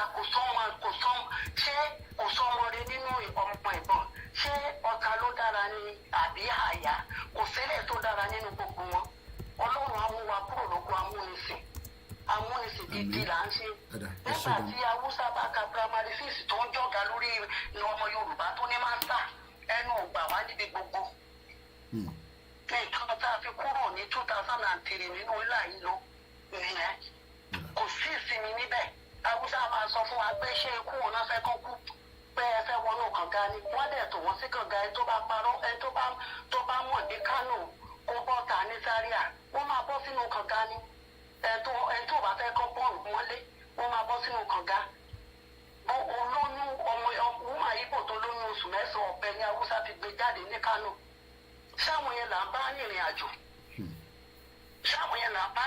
Good evening, John Paul. As this course I'm reading, Mr. Shina Peter. Gbogbo property wa náà ti pọ̀ nǹkan nílẹ̀ Haúsá àti gbogbo company àwọn ọmọ Ìgbò. Most of ilé táwọn Haúsá yẹn gbé lẹ́yìn tó gbà àwọn Ìgbò ló kọ́ ilé yẹn nígbà tó sá lọ ní àwọn Haúsá wá fàkẹ́tì tó ń gbé bẹ́ẹ̀. Ṣé àwọn tá a bá gbé nìyẹn? Ṣùgbọ́n mo mọ̀ pé Ọlọ́run máa ṣe ìdájọ́ fún gbogbo àwọn àgbààgbà Yorùbá tó mọ̀ pé inú iná la wà tọ́jà fi ní ojú àwọn ọmọ Yorùbá lára. Olùmíní kú ikú àìtọ́jọ́ nílẹ̀ Haúsá nítorí pé kí ni wọ́n ní sinmi. Èní iná, èní ọ̀bẹ, èní omi, ọjọ́ church. Ọjọ́ sí èsì wa ní Sábọ̀nkàrí, ní Sábọ̀nkèrè, ní Sáríà. Wọ́n jó chọ́ọ̀chì ní CAC bẹ́ẹ̀ wọ́n jó kátólíìkì gbogbo ṣọ́ọ̀ṣì ló jó igbó làwọn àgbà wà bẹ́ẹ̀ ṣé kìí ṣe tó àtijọ́ ìlú ti ń ṣẹlẹ̀ Ọlọ́run á dúró tì yín o gbàdúrà fún ọkọ̀ Jésù orí yóò ní gbàbọ̀dé orí gbogbo ẹ̀yin tẹ́ gbé dání pátápátá kò ní gbàbọ̀dé gbogbo ẹni tó ṣàfihàn fi ọmọ ààrẹ àtẹ̀léwòdì lórúkọ Jésù. Àmín Jésù ẹ ṣé gan girama màá pè yín mo ti kọ nọ́mbà yín síta màá bá yín sọ̀rọ̀ lẹ́yìn lọ́la agbára Ọlọ́run màá bá yín sọ̀rọ̀ thank you ma. Ọlọ́run á fún yín ṣe Amima, Yes, thank sir. you. God bless you. Amen. Yes, sir. Mokia Louise, I can cite you on the line. Ẹ jẹ́ pé Alhaji Quadri lára àwọn listeners wà nílé ní ẹṣin sùúrù ẹ̀yin tẹ́ ń bá báyìí tó lọ. Àwọn máa ń gbọ́ program àwọn tó dẹ̀ wà nílé, we love you so much. Famofo Shina Peter, Kazeem Olamilekan Bakri, Gani Oguns, Mokin Yawa Sarah Oyelowo, àkó ọjọ́bí fún wa tá à ń ṣe ọjọ́bí ti month of November. Alhaji ẹgbọ́n sókè ní kíákíá. Ẹ máa káàárọ̀ ẹ kúṣẹ́ o. Ẹ káàárọ̀ bàbá wa. Ọlọ́wọ́ ò ní fi yín sílẹ̀ o. Àmín, inshallah. Àní Yorùbá nation òun ni àwa ń fẹ́ o. Yorùbá nation ni à ń fẹ́.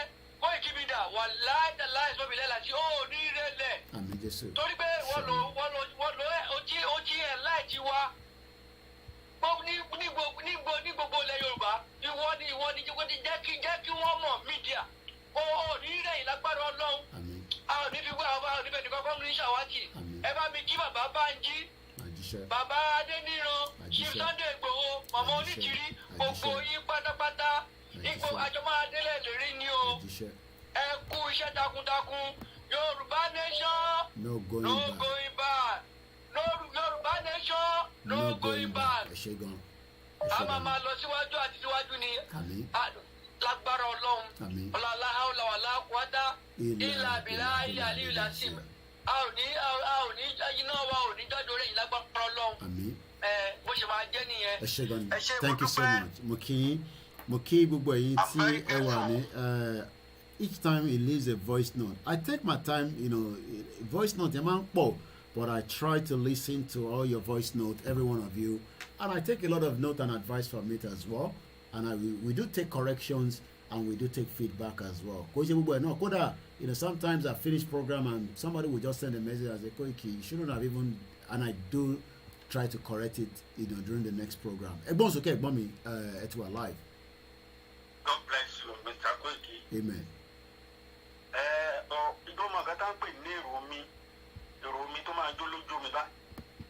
Yorùbá ẹ̀ lè díẹ̀. Kòkòrò kan báyìí ni. Èrò máa dance lójú omi. Èrò mi náà máa ń pè. Ọdẹ ń bọ̀ látòkò ó béèrè. Ó ní ìwọ kòkòrò yóò máa ń jó ní gbogbo ìgbà. Ó ní èmi náà kọ́ oníkan tó ń lù sí mi wà ní ìsàlẹ̀ odò. Kábíyèsí elédè náà.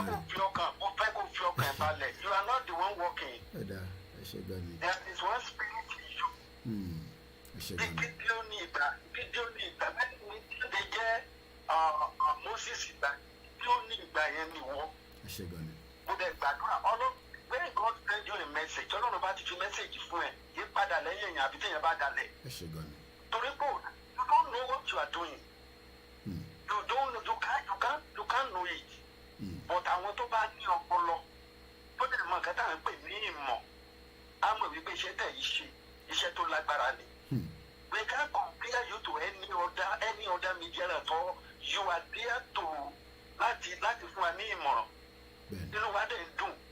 Gbogbo àwọn tó wà lẹ́yìn tó wà gbogbo àtòrìṣà náà pé ni o àti Jésù ni o àti Muhammed ni o àtọlọ́run tó dá gbogbo wa tó fọwọ́ tó fi àṣẹ sí Yorùbá nation kò ní padà lẹ́yìn yìí. Ohun kékeré tí mo fẹ́ sọ ni wípé jẹ́rìí ohunkóhun tó bá ti ń ṣẹlẹ̀ nínú ìlànà yìí ọwọ́ Ọlọ́run ni. Ọwọ́ Ọlọ́run ni o. Mo sẹ́ndì voice mail kan tí ń bọ̀ mo tún wá jókòó mo tún wá bẹ̀ sí ruminate nípa ẹ̀. Mo wá rí i wípé ọ̀nà kan náà ni Ọlọ́run lè gbà. Ọ̀nà kan náà ni Ọlọ́run lè gbà. Iṣẹ́ yìí iṣẹ́ Ọlọ́run ni. Bíbélì ní jẹ́ Ọlọ́run bá ó níta ni ẹni tó wí nígbà tó Ọlọ́run ò wí. Ó ní jẹ́ Ọlọ́run lè náwó rẹ̀ kẹ́nìkan fà sẹ́yìn bí. So Ọlọ́run ti náwó Ọlọ́run ti fi àṣẹ sí ọ̀nà kan náà lọ́lọ́run lè gbà. Bálámù ṣe kò rí kankan Ọlọ́run wo nǹkan tó lè fi bá Bálámù sọ̀rọ̀ ó ní kẹ́tẹ́kẹ́tẹ́ máa bá sọ̀rọ̀. So ibi tó wu Ọlọ́run ló lè gbé gbà. Ẹni tó bá sọ pé òun fẹ́ sáré ju Ọlọ́run lọ ó máa bọ́ Ọlọ́run wájú ni. So whatever that may happen nǹkan tó wà important ni pé àwọn èèyàn wa ká má ṣe discourage about anybody. Ká máa wo Ọlọ́run tó fẹ́ ṣiṣẹ́ yẹn. Ká dẹ̀ máa wo ọ̀nà tó fẹ́ gbé gbà. Ohun tó wà important mo ti sọ sórí voice mail yìí voice kìíní tí mo send sí yín. Unity yẹn nìkan bá wọn work lé lórí. Then àwọn media tó wà important náà ní tó wà important ní pé nǹkan tó ṣẹlẹ̀ kí àwọn other media tẹ́ bá mọ mí ìṣẹ́bí lè bá wọn sọ̀rọ̀ àti pé wọ́n tó ń sọ mí ní ohun sọ mí ní o kàn máa promote yẹn mọ́. Let us keep on promoting unity. The Lord bless you. The Lord will continue to be with you. Amen. Thank you very much. God bless you. Thank you so much. Fáfàní tí ò bá gbọ́ ẹ jẹ́ ká kọ̀ gbọ́ for another 1 minute. Bóyá káwọn abiyamọ ayé àti ọ̀run ká sọ̀pọ̀tì ẹ̀. Wọ́n ní àsọ̀pọ̀tì ẹ̀. Wọ́n tó lé àwọn jọ̀nà àwọn tó lọ tì í mọ́lé wọ́n ti fìyà jẹ. Gbogbo wọn àtọmọdọ́mọ wọn ọ̀run á fìyà jẹ wọ́n. Ẹni tá a fẹ́ tẹ̀ fún ẹ̀nà àtẹ̀ká wọ́n fìyà jẹ wọ́n. Wọ́n fìyà jẹ wọ́n fẹ́ gbòmìnira. Ẹ wò wá dáadáa, a wà nínú òòrùn pa wá. The line is still open. +44 74 04 405 917. I'm pushing the audio tashe Timo Jade Nino Ile. I'm cut no video but the audio is going in circulation. It will get to you, as well. Moki Bugu Alenkan see as we are and Bidadi Washiso Lenkan. We still have a lot to discuss and tell our people. So even in the midst of everything, we cannot give up. In this struggle. It is not possible. Thank you so much, Louise, all the way from Turkey, that is watching us. Almost 4 o'clock. Toronto is 9 p.m. New York is 9 p.m. It's almost 1 a.m. in London, and you're watching a live transmission. Once again, a very good evening. Akinwumi Babalola Emma down till one distraction alone. Japan ọ̀sán gbaraka làwọn wà wọ́n ti wà ní 1 p.m. ní Libya èyí wà ní 3 a.m. Let's go more and listen to this. Tàmẹ́rì akọ́mọlọ sí fún àwọn tí wọ́n lé wa jáde. Wọ́n lé wa jáde àtẹ̀ká fún anybody mọ́. Abẹ́gbòmìnira ìkàtà sọ nìyẹn lórílẹ̀‐èdè Nàìjíríà abẹ́gbòmìnira o. Ẹ fídíò wa dáadáa abẹ́gbòmìnira ìyá tó jẹ́. Ìgbà táwọn tí wọ́n wà nílé tán ní ẹ fídíò wa dáadáa ayáwó ọjà ẹ̀rù ọ̀bà wa a fẹ́ gba òmìnira and they are serious about it. They are very, very serious and you can hear it from their side. Let's go straight. Ẹja lọ sí ìlú Èkó and so precisely location náà for their own safety as well. Ẹgbọ́n sókè ẹni tó ń pè wá. Ire lónìí orí mi àfihàn Mr. Koiki àwọn ẹni bí onírè ìdílé yín. Àmín. Àkèrèdí òkun, àkèrèdí ọ̀sà, àkèrèdí àtúnwáyé ẹni. Ẹ kú iṣẹ́ ìlú fún gbogbo nǹkan tẹ́ ẹ ṣe yìí. Tábàárí ènìyàn bíi 2, 3 tó bá ṣe nǹkan tẹ́ ẹ ṣe yìí. Ìfàtẹ́ ọkọ̀ àwọn ọmọ Yorùbá inú wọn máa ti dùn jù. Láti ìjẹta sí ìgbà yìí fún prógámù ní inú àkùnyàn bẹ̀rẹ̀ sí ń dùn wọ́n bẹ̀rẹ̀ sí ń pè mí up and down inú mi dùn gidi gan fún prógámù tó jẹ́ pé ẹ ṣe yìí. Mo mọ owó kan ní Badagry wọ́n tẹ pọ̀ ìyá kan wà oníbọ́ọ̀lì ni graduate tó ní 3 ni. Yàtọ̀ sí yẹn family ti tèmi lásán family tèmi we have about 17 graduates. We are from Ondo State, part of Ondo State and part of Kogi. Tó yẹ pé they are all graduates. Tí máa list orúkọ wọn sí kìíní àyà yìí lẹ́nu. Torí ìwọ tó bá kàwé ńbẹ̀ yẹn bígbà tó yẹ pé you are not part of them. Nípa ti iṣẹ́ tó yẹ pé ẹ ṣe yìí ẹ ṣí ojú àwọn ènìyàn tó yẹ pé wọ́n ṣe mo wo program tó yẹ pé wọ́n ṣe lénìí omi dẹ̀ bọ̀ rẹ̀ sí ń bọ́ lójú mi nípa ti nǹkan tí màmá yẹn sọ màmá yẹn ò máa parọ́ mo mọ ìyá Rashidi ẹlẹ́wà àwọn ọmọ ẹbí 3 graduate ni ṣé ìyá Jamiu alákàrà lẹ́fẹ́ sọ ni àbí ìyá Ayọ̀ ẹlẹ́rọ gbogbo wọn bí wọ́n ṣe ní láwọn ìyá yẹn nílẹ̀ Yorùbá kò sí ilé kọ̀ọ̀kan tẹ́ máa dé ẹ máa rí graduate 2, 3 ó jẹ́ pé bí iyì Badagry lèmi ń gbé níbi tí mo wà ní báyìí èmi ìbáyé sìn nílẹ̀ Badagry ní báyìí wọ́n ta fún ẹ̀ ní 300 naira àwọn tó fẹ́ ra 300 naira gbọ́n wọn ríra bọ́ọ̀gì ni wọ́n fi ń ṣe 500 naira.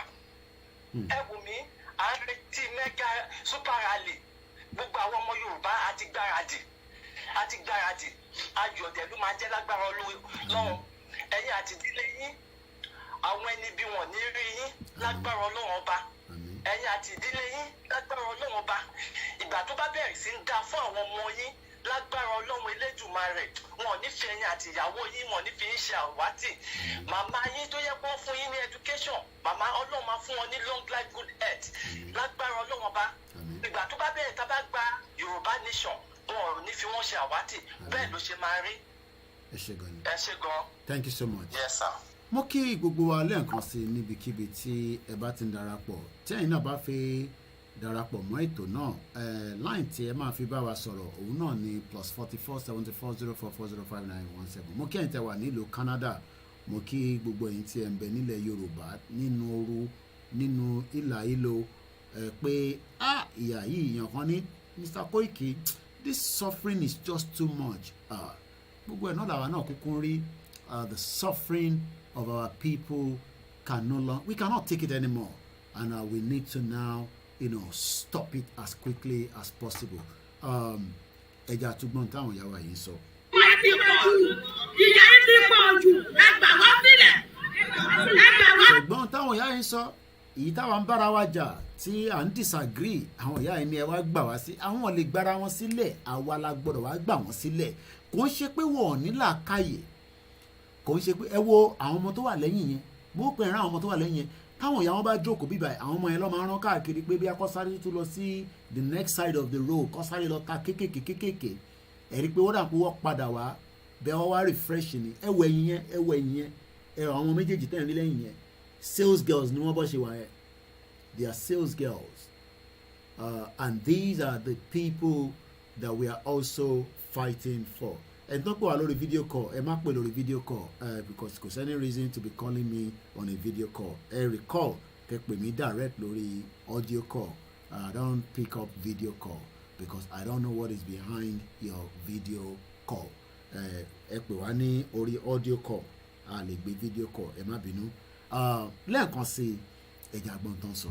sílẹ̀ ọ̀dọ́ ẹ̀ bá gbà wá sílẹ̀ kódà ó ti pọ̀ jù ẹ wò wá. ìyá ẹ fẹ́ sàn kankan ó ní tẹ́ ẹ̀ bá gbà wá sílẹ̀ èmi ẹ̀yin tá à ń bára wa jà tìyá onítìrí ni ti bàbá Kíntóyè ni wàá lagi mẹ́lòmíì ní wa lórí àwọn ìyá yìí wọ́n ń bínú burúkú ẹ jẹ́ ká máa rántí àwọn orú ìyá báyìí a máa dúpẹ́ fáwọn ọmọ wa tó lọ sí Ọ̀rẹ́ ní Ondo State ẹ jẹ́ ń lọ sọ́dọ̀ ẹ̀gbọ́n mi lẹ́ẹ̀kan sí ẹ lóò kọ́là ẹ̀gbọ́n sókè. ẹ ló mi sàgbọ́ ìkẹ́ ẹgbẹ́ ètò sá. ètò nìyẹn. mo dúpẹ́ lọ́wọ́ yín mo dẹ̀ dúpẹ́ lọ́wọ́ ìyá tó bí yín.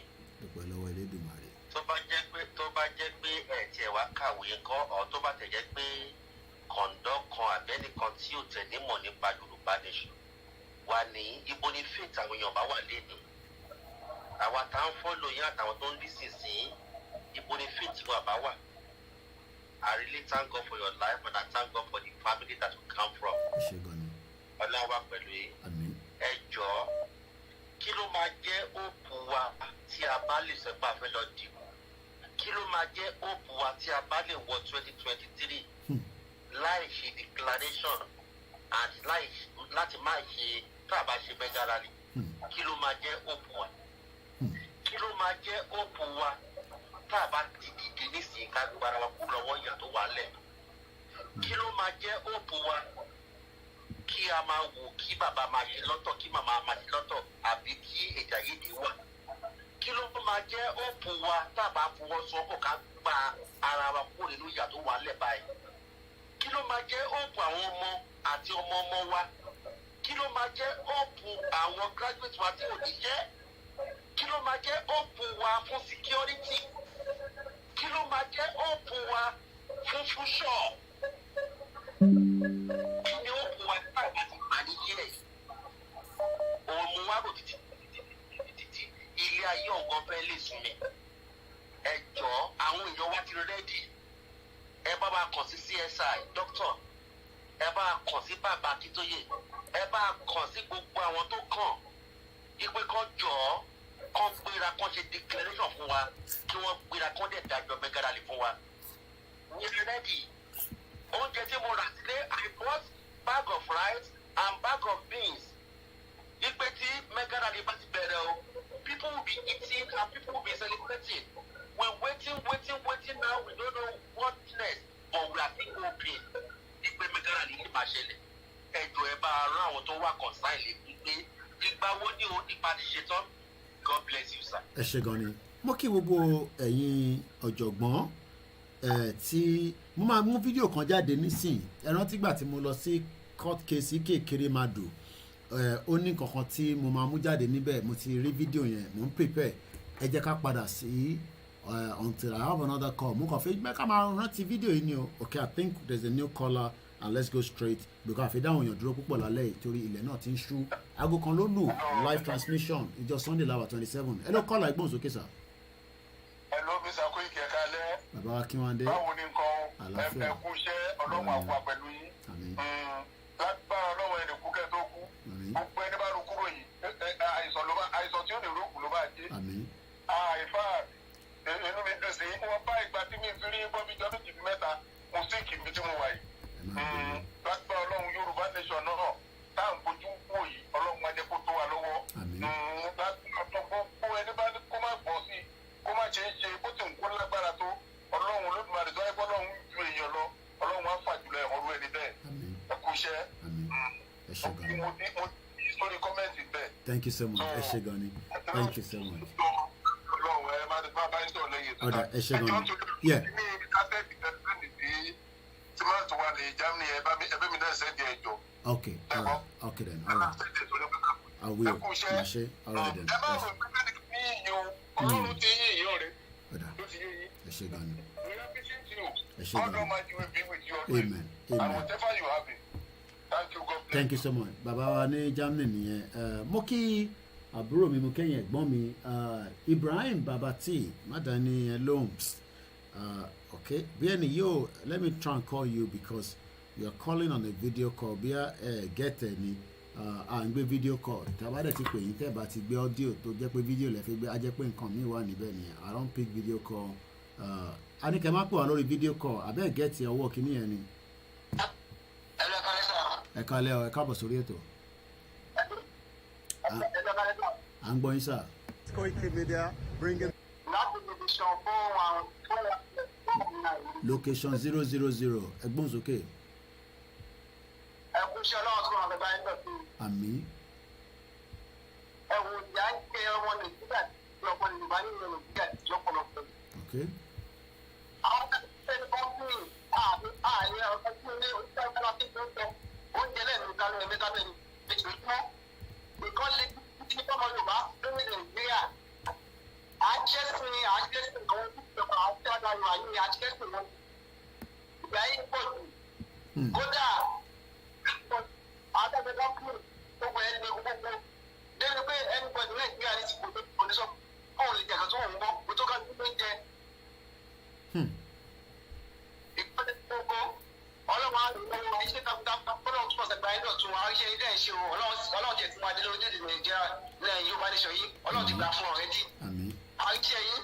Ẹ ṣé gan ni thank you so much ẹ ṣé gan ni thank you wọ́n lè má get ẹ lọ ṣe ń pe fídíò tẹ́lẹ̀ ni but I've been able to call it.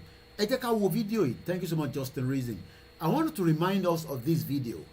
Ẹ wo àwọn òbí tiwa tí yà ń jẹ tá à ń sọ pé a nílùú yóò work fún gbogbo wa and I hope you can see this video tí máa play ní sí it's just one of my recollection mo kàn rántí gbà ẹ jẹ́ kí lọ mú fídíò yẹn jáde let's watch this video together.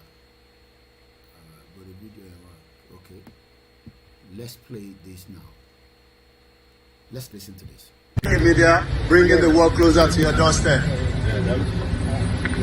Is it possible if I ask you why you've decided to come down to UK today?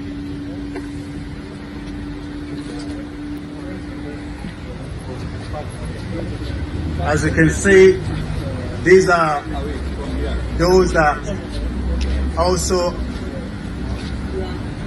came from.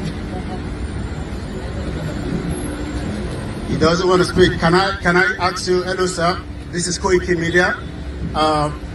May I ask you why you've actually come down today, 7th of July, for the court case between KABIRU and the British government, the Metropolitan Police, if I may ask you, sir? You don't want to answer? No. Okay. May we know who you are and why you've come down? Go and find out. I should go and find out. Okay. That man has been in government only God knows when. is about 82 years old. And they were able to kidnap an 85-year-old mother. Bàbá tẹ̀ ń rí yẹn, èmi ò tètè mọ ẹni tó jẹ́. Later tí mo délé ni mo á ṣe rí, mo rántí orúkọ ẹ̀ mọ́ nísìnyí bí àtàwárí tó rántí orúkọ ẹ̀. Kódà ó ṣe kúrò lára APC nísìnyí, ó tún ti padà sí PDP nísìnyí. As this is I'm going to end this broadcast at exactly 2 o'clock. So we have about 45 minutes. So just in case you are wondering about Lama Party program, tell about to 2 o'clock go, but let's just say 2 o'clock. Let's go back and hear more about that video. Ẹ wá compare sáwọn ìyá wa tó ń bínú nísàlẹ̀. Bàbá yìí nísìn ti wà nínú government. Ọlọ́run ló mọ ọdún tó ti wà nínú government. Ọdún tó ti wà nínú government, Ọlọ́run nìkan ló mọ̀. So this is koikimedia. If the healthcare system was working in Nigeria, I don't think this would have happened in the first place. Ẹ̀gbọ́n kan tí mo bí, ètò bá jẹ́ pé ike ìkéré màdù ti ṣe healthcare nílé àní ní situation tí ó di pé ó wá sí ìlú òyìnbó tó fi wá ṣe kidney transplant. As a lot of Justin said, well done, Koiki. Imagine him saying you should go and find out, because this is how they operate with our people on the ground.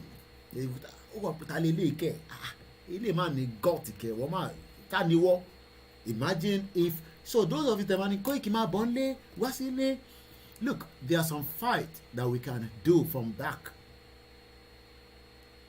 I want to one lane try, but I only must sound okay. Listen, say any to one lane listen to the visa.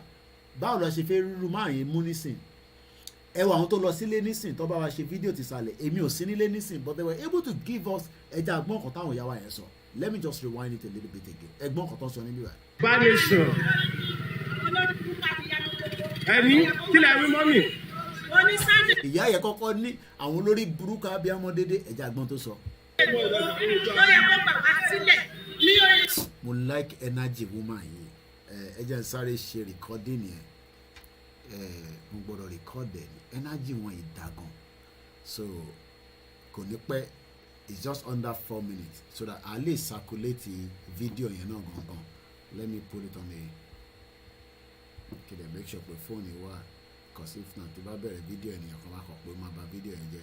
Kò ní pẹ́, ẹ jẹ́ ká jọ gbọ́ video yẹn ká tún tú sí ojú òpó àti circulate audio yẹn, so tá bá fi video yẹn náà síta ẹ bá wa pín lára ìdí tá a ṣe sọ pé kólókàlùkù máa lọ ní. mo rí ń bẹ̀ Reverend Oladapo ẹni, may God continue to strengthen you, Mr. Koiki. We really appreciate your faithful art of agitating for the Yoruba nation. May God bless you, Baba Professor Akintoye, Dr. Chief IGBOHO, and all other faithful Yoruba agitators. We are proud of you. Thank you so much.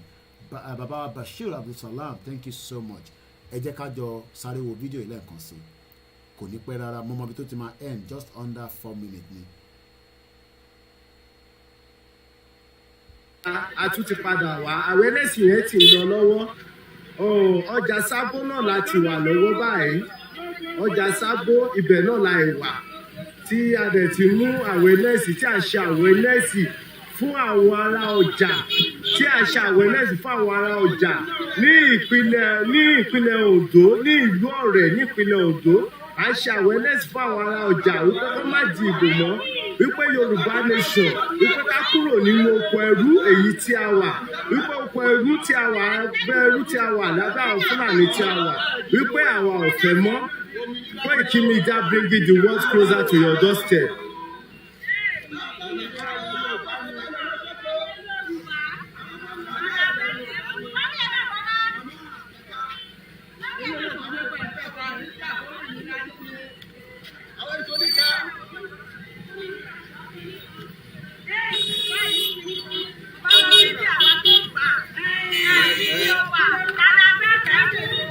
Yoruba nation.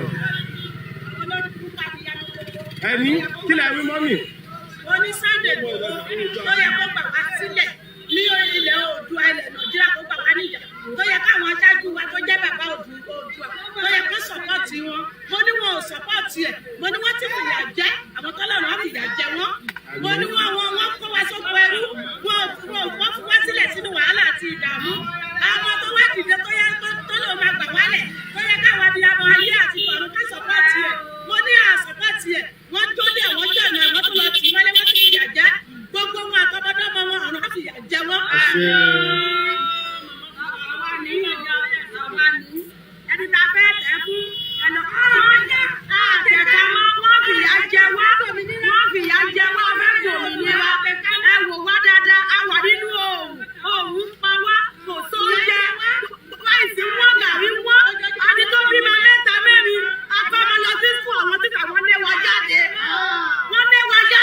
àtẹ̀ká fún anybody mọ́ a fẹ́ gbòmìnira ìkàtà sọ nìyẹn lórílẹ̀‐èdè Nàìjíríà a fẹ́ gbòmìnira o ẹ fídíò wa dáadáa a fẹ́ gbòmìnira ìyà tó jẹ́ wọ́n ti pọ̀ jù ìyà yìí ti pọ̀ jù ẹ gbà wá sílẹ̀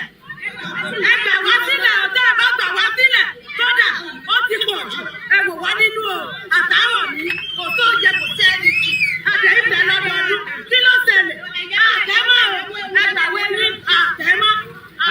ẹlẹ́ ò ṣe àwa oṣù olóṣèlú Yorùbá nation la mú wá fún yín wípé kí ẹ jẹ́ kí a gba ara wa kúrò ní oko ẹrú kí a gba òmìnira Yorùbá nation. bẹ́ẹ̀ni àkọ́kọ́ tiẹ̀ abẹ́ni òmìnira àwọn abiyamọ òde àti sọ́pọ́tì òmìnira lẹ́nu abẹ́ni òmìnira olùparí ìyá àwọn ọmọ wa jáde wọn òríṣẹ́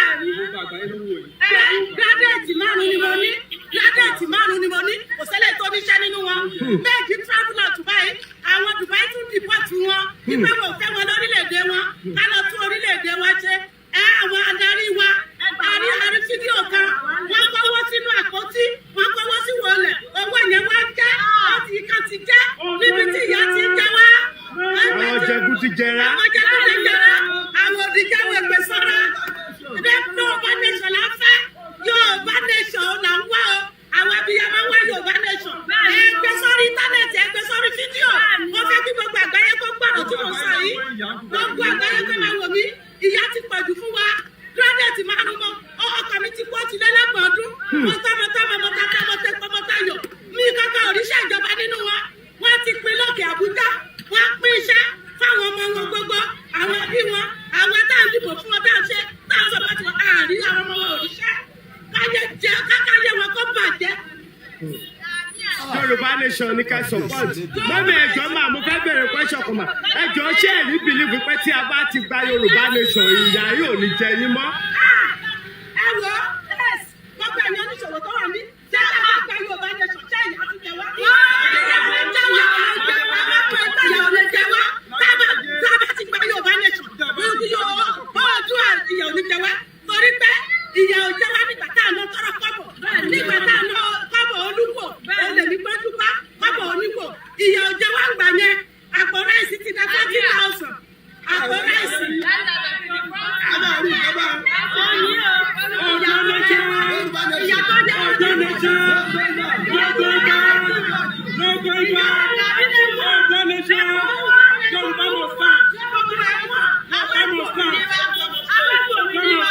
Bí mo ṣe wà á mi ìwọ jẹ fi bọ́ wọn ibi tí mo ti bọ́ wọn ni òní bá mo ní ó dá mi ìwé èèyàn gbá lọ́wọ́ mi tẹ́tọ́ wọ́n bá wà ń ta ṣé wọn ò ní bá lọ́wọ́ mi ní títẹ̀ láti ìyá yìí ti pọ̀ jù abẹ́gbò mi ni wa àwọn abiyamọ ayé abiyamọ ọ̀run gbogbo abiyamọ àti sọ̀pọ̀tà abẹ́gbò mi ni wa lẹ́yìn o. ọ̀sán nation 1,000 ẹja tó ẹja tá a lè rà àfi ní ẹja ìyẹ̀wò tá a lè rà tẹ́lẹ̀ ká lọ́wọ́ 1,000 ló wà lọ́wọ́ mi yìí káwọn tó wà ní òkèèrè tó máa wò báyìí 1,000 là ń rà lọ́wọ́lọ́wọ́ báyìí mélòó eléyìí ọni tó lọ́mọ mẹ́ta mẹ́rin fẹ́ sè máṣe fẹ́ jalè ni àbí ká lọ́ máa kọ́lé irú àwọn ọmọ wọ̀nyí báyìí tó yẹ ká mú odidi ẹja jẹun ká mú ààbọ̀ fún wọn ṣé wọn ò ní jalè wọn ò ní gbẹ̀bọn wọ́n ti kọ́ gbogbo àwọn ọmọ lágbẹ̀bọn o àwọn ọlọ́jà tó máa ṣe 419 àwọn ọlọ́jà tó máa ṣe yahoo àwọn ní ó kọ́ àwọn ọmọ wa ní yahoo o. ẹ ṣe gan ni. ẹ̀yin èèyàn wa ṣe rí i pé ọ̀rọ̀ ṣùnùkù ló wà nílẹ̀ yìí bí a ti ṣe ń mú ètò yẹn wálẹ̀ díẹ̀díẹ̀ mo fẹ́ ká lọ gbọ́ fídíò bàbá olè tèmi ṣe interview fún tó ní kémi lọ find out ẹni tóun jẹ́ ẹ̀jẹ̀ àgbọ̀tán we are just almost yàtọ̀ bá di 1:30 ká mú wálẹ̀ ó ti fẹ́ máa rẹ bọ́dì yẹn so that ká tún lè lọ gbáradì fún ẹ má bínú àní lè gbà kọ́ kọ̀ọ̀kan mọ́ Kotabagba call automatic were more than our time, so I'm just gonna put the phone on hotspot. Tiba shetan ma circulate video kékéké tí mo ti ṣe yẹn, I circulate ẹja gbọ́ video ìtàn. So we are now 1:15, so we are just about 15 minutes away, so that everybody can go and relax. At least then we can take it back again. The two women highlight what all media has been saying with just 5 to 7 minutes. You're right, and I've already recorded, and I'll be putting those two videos out. People know for 62 years they refused to fix Nigeria. Nigeria was not fixed, and everybody knows that. And that is why the self-determination are saying the British government created this problem in 1914 by putting us together. And we shouldn't be together, and that is why, we are saying we should break up Nigeria. So, and you know that, everybody knows that. And if Nigeria healthcare system was working in the first place, it wouldn't have come down here in the UK to come and seek organ harvesting for the doctor. So this is koikimedia. These are those that arrived there to look into the case. This is koikimedia. So he doesn't want to speak to us, but I guess these are part of those individuals, as we know, as well. He was there for 13 years. 13 years. 13 years. 13 years, for 62 years, Nigeria could not fix an healthcare system. Is it not a shame for the former deputy Senate president to be coming here to come and harvest organs? Even if, as he says, so they probably, that's not the High brother. He's not the High Commissioner. Sorry. He's not the High Commissioner. They are just part of the cabal. They are part of the cabal, and you can travel, but a lot of Nigerians cannot come to UK. They are not going to give them visa. Do you know that a lot of those that are Nigerians cannot get a visa? They can't get a visa to come here. Do you know that? I'm sure you know that a lot of Nigerians would not have access to visa, and then the reason why is because Nigeria is a corrupt country. Have you heard about the Kuje prison? ẹ̀rí gan pẹ̀ fi gan bàbá mo kí ìlànà US ẹ̀gbọ́n mi mo kí gbogbo àwọn ìlànà Canada Pastor Emmanuel tó gba ẹ káàbọ̀ sórí ètò bàbá wa àdúrà á máa gbà gbogbo bí ẹ ṣe ń tó mo kí gbogbo yín pátápátá àtàwọn ọmọ ìjọ yín ọ̀pọ̀lọpọ̀ kúkú àwọn yín ọ̀rí yín bíi big pastor àwọn big pastor náà kí wọn ẹ ṣáà máa bá ti yín lọ ẹ máa ṣe ti yín ẹ má wẹ̀yìn àti gbogbo ẹ̀yin bàbá wa náà Adépọ̀jù àti gbogbo àwọn bàbá wa mo kí gbogbo ẹgbẹ́ kọ̀ọ̀kan ẹ̀rí gọ́pẹ́ tí bàbá ẹ̀ bá rí gbogbo wàláì bò kí tí màá bá mú mi ẹ jẹ́ ká dàpàrà díẹ̀ mo lè wà níbẹ̀ for another 20 minutes ẹ jẹ́ dàpàrà díẹ̀ imagine tí màá bá rí mi mú ẹ̀yin tẹ́ ní kí n wálé tí irú màá bá mú mi nísìn kí lè rò kó máa ṣe fún mi tí màá bá rí mi mú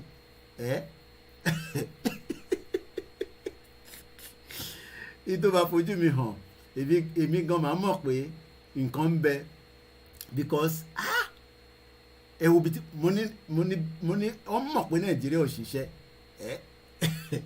Ibrahim sọ pé people may come out for mega rally or they might come out but brother make sure you and our fathers and mothers collect it in any way because the people call themselves government is devil a máa fi devil wọ̀n àwa gan devil devil fẹ́ pàdé devil ní super rally ẹ̀yẹn fọkànbalẹ̀ ẹni jáde bó jáde devil máa jáde ni tá bá ti gbéra láti Benin tá gbéra láti Kogi tá ṣí wọn láti Ondo tá bá ṣàti sọ pé déètì báyìí the man had arrested you with a smile he had handed you over to Boko Haram soldiers iná wa fojú mi rí èmi gan mo ní ìwò tán imagine kí wọ́n lọ sílé after àìrú fídíò tí mo ṣe this man is probably looking for me because ọ̀rọ̀ àwọn Fúlàní inú máa ń bí wọn gan so somebody like he would have kidnapped you with the DSS okay you would have eaten by Ìjẹ̀bú seriously ṣé màá wọ́n rẹ́ bàjẹ́ báyìí ṣé mo lè rẹ́ bàjẹ́ nínú prison ìyá mi ṣì wá ń bẹ̀ yeah it's not as fun it's not a laughing matter ọ̀rọ̀ tó wúwo ni mo tẹ̀ wọ́n pé wà ẹ̀ tí sùn ìyá mi Grace senior ìyàn kan ní don't go on please o pé ta ẹ̀jẹ̀ rewind bẹ̀ pé ta ni bọ̀bọ̀ yìí ná ẹ bó ṣe wò mí ojú tó fi wò mí yẹn pé kó bẹ orí yẹn dànù ni. I'm sure you know that a lot of Nigerians will not have access to visa, and then the reason why is because Nigeria is a corrupt country. Yakoni, the man will hang you. Ojú ìkà, ó ń wò mí báyìí pé I'm shocked wá ti ní kọ́ lọ wá data mi pé what the hell is that guy? Ṣé mọ̀ pé àwọn embassy staff ló wá gbé later mo á ṣe mọ̀ pé senator ni ó ti kúrò lára APC ní tó ti lọ join PDP. Mo kí yín gbogbo ẹ̀yin olólùfẹ́ wa ẹ ká fọkàn balẹ̀ ọ̀run ìyàbọ̀ ni àtàwa gbogbo a máa pàdé ó kù díẹ̀. Have you heard about the Kuje prison? What would you like to say about that? Mo tún sọ pé ṣé o ti gbọ́ nípa Kuje prison pé ṣé o gbọ́ nípa Kuje prison ìyá mi lè zàdáni to his face ni they are wicked. Ẹ jẹ́ n gbé fídíò yẹn wálẹ̀ kí no sorry pé mo fẹ́ kẹ́ máa rí background àwọn tó kù they are all the same. They are all the same. Moriembe Owo channel, thank you so much. Mukiba Baba Owo TV. The man will skin you alive to Boko Haram. This man would do anything to take me out. Life imprisonment. And that's why.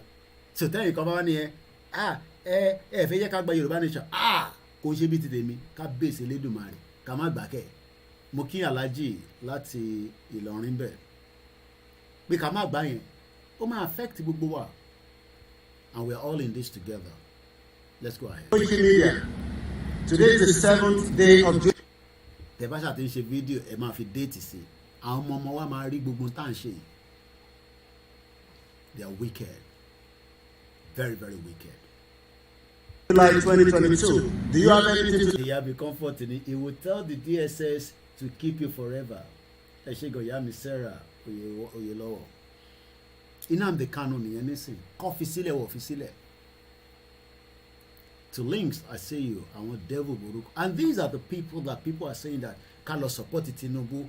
But wọ́n ti gbà yẹ pé àwọn machine kan wà lẹ́yìn táwọn náà ń dúró de Tinubu. Ẹ fi pé Tinubu tó bá jẹ president will be able to solve the problem. With bàbá yìí ti pé 80 something years old. Is 80 plus man ẹ wo bó ṣe ń dán láwọ̀ ẹ bó ṣe ń dán ní skin ẹ wo skin ẹ bó ṣe ń dán ẹ wo bó ṣe ń wò mí glasses ojú ẹ ó lè jẹ thousands of dollars àwa gba ebi nígbà tí Buhari gangan tẹ̀ wá ń gba medical ní London kàmáì tí wàá sọ̀rọ̀ àwọn ilé lọ Germany lọ days wọ́n ń gba medical nílé BRU professor Yemi Osibajo nìkan tó kọ́ baba shortman devil òun nìkan ló ṣe gba treatment recently gbogbo ẹ̀ náà gimmicks náà ni pé kóun gba treatment ní Nàìjíríà. And if we parí ètò ẹ má worry, àti we're on the right track. Actually, on the right track. Say about the terrorists that have been fleeing all over the place after the prison break. What do you want to say to Buhari? I'm sure you must have a message for the president. He's currently in Senegal. Maybe you want to say something. Tell us. I want to listen to you. You don't want to say anything? I know you want to say something. You have a lot to say. Or maybe I should invite you on my... ẹ ṣe gan bàbá mi Israel wọ́n ní I love this wonderful news mo yí ọrùn ẹ mo fún lọ́rùn mo ní I know you want to say ó dẹ̀ fẹ́ sọ̀rọ̀ but sometimes interface ni ṣe rí game tó máa ń play ni pé tó bá jẹ́ pé mo jẹ́ ẹni tí ó fẹ́ gbowó ìyẹn máa ń wọ́n ní àwọn kan tó máa ń ní pé ẹ bẹ́tà kẹ́yìn máa fún mi lówó yẹn tó bá yẹ pé mo fẹ́ jẹ́ ẹni tó wà tèmi náà fẹ́ oyè kọ́nikọ́ni màá kọ́ pa fídíò yẹn màá wá lọ bá pé what's going on? Which hotel are you staying? Màá wá bá sọ̀rọ̀ in a way tó máa fẹ́ fi bá mi sọ̀rọ̀ and I can get money out of him. Man tó wáyé tó bá yẹ pé mo fẹ́ gbowó lọ́wọ́ ẹ̀ níjọ́ yẹn gangan màá kọ́ sọ pé fídíò yìí ní sìn pé màá delete ẹ̀ pé mo kàn ń ṣe torí àwọn wèrè Yorùbá nation people ní kọ́kọ́ rí pé Koiki wà ń bẹ̀ pé màá dẹ̀ sọ pé màá delete ẹ̀ níwájú ẹ̀ pé bọ̀ tó máa fún mi lówó ó máa fún mi ní parapata $1,000. It's small money for them. They move with a lot of money. Ike Keremadu, I mean, from what I heard, had $20,000 with him. Owó yẹn ń ṣe owó tó pọ̀ fáwọn àwa là ń rò pé owó ẹja dá £20,000 tá a sọ di bàbàrà. To them, owó yẹn ń ṣe owó kankan tó jẹ́ kankan. Video yẹn ti ń lọ in circulation as well. It might take time before it gets to you, but it will eventually get to you. Ìyẹn video ìyá yẹn àti kọ́tẹ̀ ọ̀nà méjì, ìkan 4 minutes, ìkan 1 minute. Màá kọ́ sọ pé màá delete video yìí nísìnyí pé èlò ló máa fún mi. He will pay for it. Even though each of my video kò tó sọ pé mi gan máa delete àwọn ayé kan bí ṣe ń ṣe program báyìí nísìnyí wọ́n record ẹ̀ lórí hard drive tiwọn náà àwọn náà stream ẹ̀ but wọ́n gbé jáde because in case tí bá sàn kankan wá lè lọ kọ́tẹ̀ wá lè program if you want I will invite you. ẹ̀gbọ́n mo ní màá invite ẹ̀ kó wá sórí program wa kó wá bá wa sọ̀rọ̀ náà ká gbọ́ nǹkan tó fẹ́ sọ. Because it will be good to hear your view, especially, Nnamdi Kanu can be kidnapped. So when the Biafra is now coming out to say, don't talk about our leader. Back to Nigeria. But now we have representatives coming here to defend a politician that could not fix the healthcare sector for a very long time. He was the deputy senate president, but he refused to do anything. And one of the funniest part, èmi àti ẹnìkan la wà níbẹ̀ yẹn. Àwọn tó jẹ́ bí representative high commission tó wá àwọn yẹn sì lọ wá wọ́n tètè rí mọ́tò so òun èmi àti ẹnìkan láwájọ wà níbẹ̀ yẹn mo wá ń gbá sí fún but n tó wá dùn mí ni pé mo tètè wá mọ̀ tó bá yẹ kí mo mọ̀ pé senator ni màá tún èmi kọ̀ rò pé just an ordinary èmi mọ̀ pé definitely Fúlàní ni but mo wá mọ̀ pé senator ni later mo wá rí pé senator ni Mr. Segun ni Koiki if that man catch you he go give you hot ìkọkọrẹ pẹ̀lẹ́ bàtútù nínú DSS custody. You don't want to say anything. Okay, I'm going to let you go. Okay, Ibrahim says I'm a silent listener. I never call because you know that location 9 government are devil. I know. One day gbogbo yín ni ó kù díẹ̀ ni. Because you don't want to say anything. I've captured what I want to capture. Have you got something to say? Why are you covering your face? Tadi, ako ma bèrè pé Tadi boy. Wá dẹ̀ mọ́. Agbẹnusọ Ìgbòho nìyẹn àwọn tó fẹ́ break up Nigeria nìyẹn. Do you have something to say?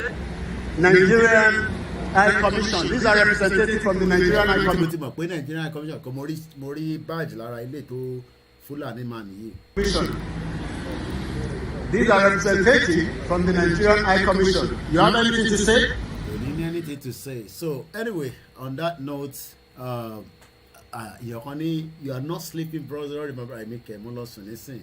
Ibi tá máa parí ètò sí ní alẹ́ ní mo kí gbogbo ẹ̀yin èèyàn wa tí ẹ ti darapọ̀ mọ́ wa láti ìgbà tí a ti bẹ̀rẹ̀. Àkí ọmọdé, àkí àgbàlagbà, àkí arúgbó, àkí omidan, àkí gbogbo ilẹ̀ Yorùbá, àkí àwọn ọba aládé pé wàhálà tá kúkú ń ṣe yìí náà is for the benefit of everyone. Kò kúkú ń ṣe mí nìkan tá bá ti gba òmìnira tiwa. Ọ̀pọ̀lọpọ̀ ní àwọn ọba wa ń bẹ̀rù ni. Ìyẹn ni wọ́n ṣe dá sọ̀rọ̀ tó wà nílẹ̀. I understand. Ibi tí a máa gbé tó yẹ sí lálẹ́ ní. Thank you so much. I will continue to use our media to educate ourselves, including myself. We are all learning, but one thing is we should not give up. Thank you once again. From those of you on Instagram, I think somebody posted a message. Compost, you say just to you inside the pocket. It will just put you inside his pocket and take you to Nigeria, and they will do so because if Buhari was able to try to kidnap Umaru Diko in 1980 something 84, and people didn't ṣe jàmbá ti pẹ́ Buhari over kidnap Umaru nínú UK, so you can tell that in 2022 they can do anything. But with our prayers to Elédùmarè, they will try, but Ọlọ́run ni fún wọn ṣe. Tọ́ba ń ro ibi sí any one of us pẹ̀lú ẹ̀yìn tẹ́ wà nílé Ọlọ́run kò ní fún wọn ṣe. But we must also have faith completely that we are on the right track. And on that note, thank you so much. I know it's a long broadcast. Mo kàn sùn tají ni orin pé ọ̀rẹ́ àgbẹ̀ mi ṣe máa ṣe program lálẹ́ yìí, and I thought, why not? If I have the strength, we've done 3 hours precisely, and that is more than enough. We'll be back for the Sunday broadcast. We will not keep us in the situation where you are not going to be seeing me. Again, your picture, one low book we can fit tiba mi se jare. Kayo àwọn jagba ekuro àti roju wọn for too much. Again, lọ fit tiba mi se. Yeah, we better can fit gbogbo si dan titi won. So, mo kí gbogbo alẹ́ kan sí o. Atẹni tí àrùn ti dárúkọ ẹ̀. Koiki o de dárúkọ mi ẹ má bínú. You know, we love every one of you on our platform, even our Biafra brothers as well. We appreciate them. Chika, Akunla, we love you. Freedom is very, very important, and we must. Mowa national anthem one. I'm just gonna. The money that is slow because he let it shoot already. Moki, Bugbuwa, Ejeka Fokombane. Whatever it is. Kò sí bó ṣe fẹ́ ṣe ìran Yorùbá àti bọ́ kúrò nínú oko ẹrú in tó ti mú a sọ pé a ṣe Nàìjíríà mọ̀, that alone is a very powerful message, and that is something that a lot of people are scared of. Àdúrà tí wọ́n lójoojúmọ́ ní pé ká jáde ká ní Tinubu là ń tẹ̀lé and then àwọn sọ fún yín but Ọlọ́run ṣe tiwa bẹ́ẹ̀. We're on the right track and there's nothing to be worried about. Have a very good morning. Bye for now. My name is OLAMILEKAN. Probably maybe about Bia Awoson Kato Jade Lati Washi program. Dorcas, thank you so much. Ayalabi. Catch who don't say that is okay. If the man catch you, you'll be beating more than Dia. And you're going to KOKORO gan self. Moki atobi milomo now. Thank you so much. Kudis Agbabiaka. Moki gbogbo yin grammar. And to ba ti send message taba ti reply. Ẹ ṣe sùúrù. I'll get to it. Odaro.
life is so funny.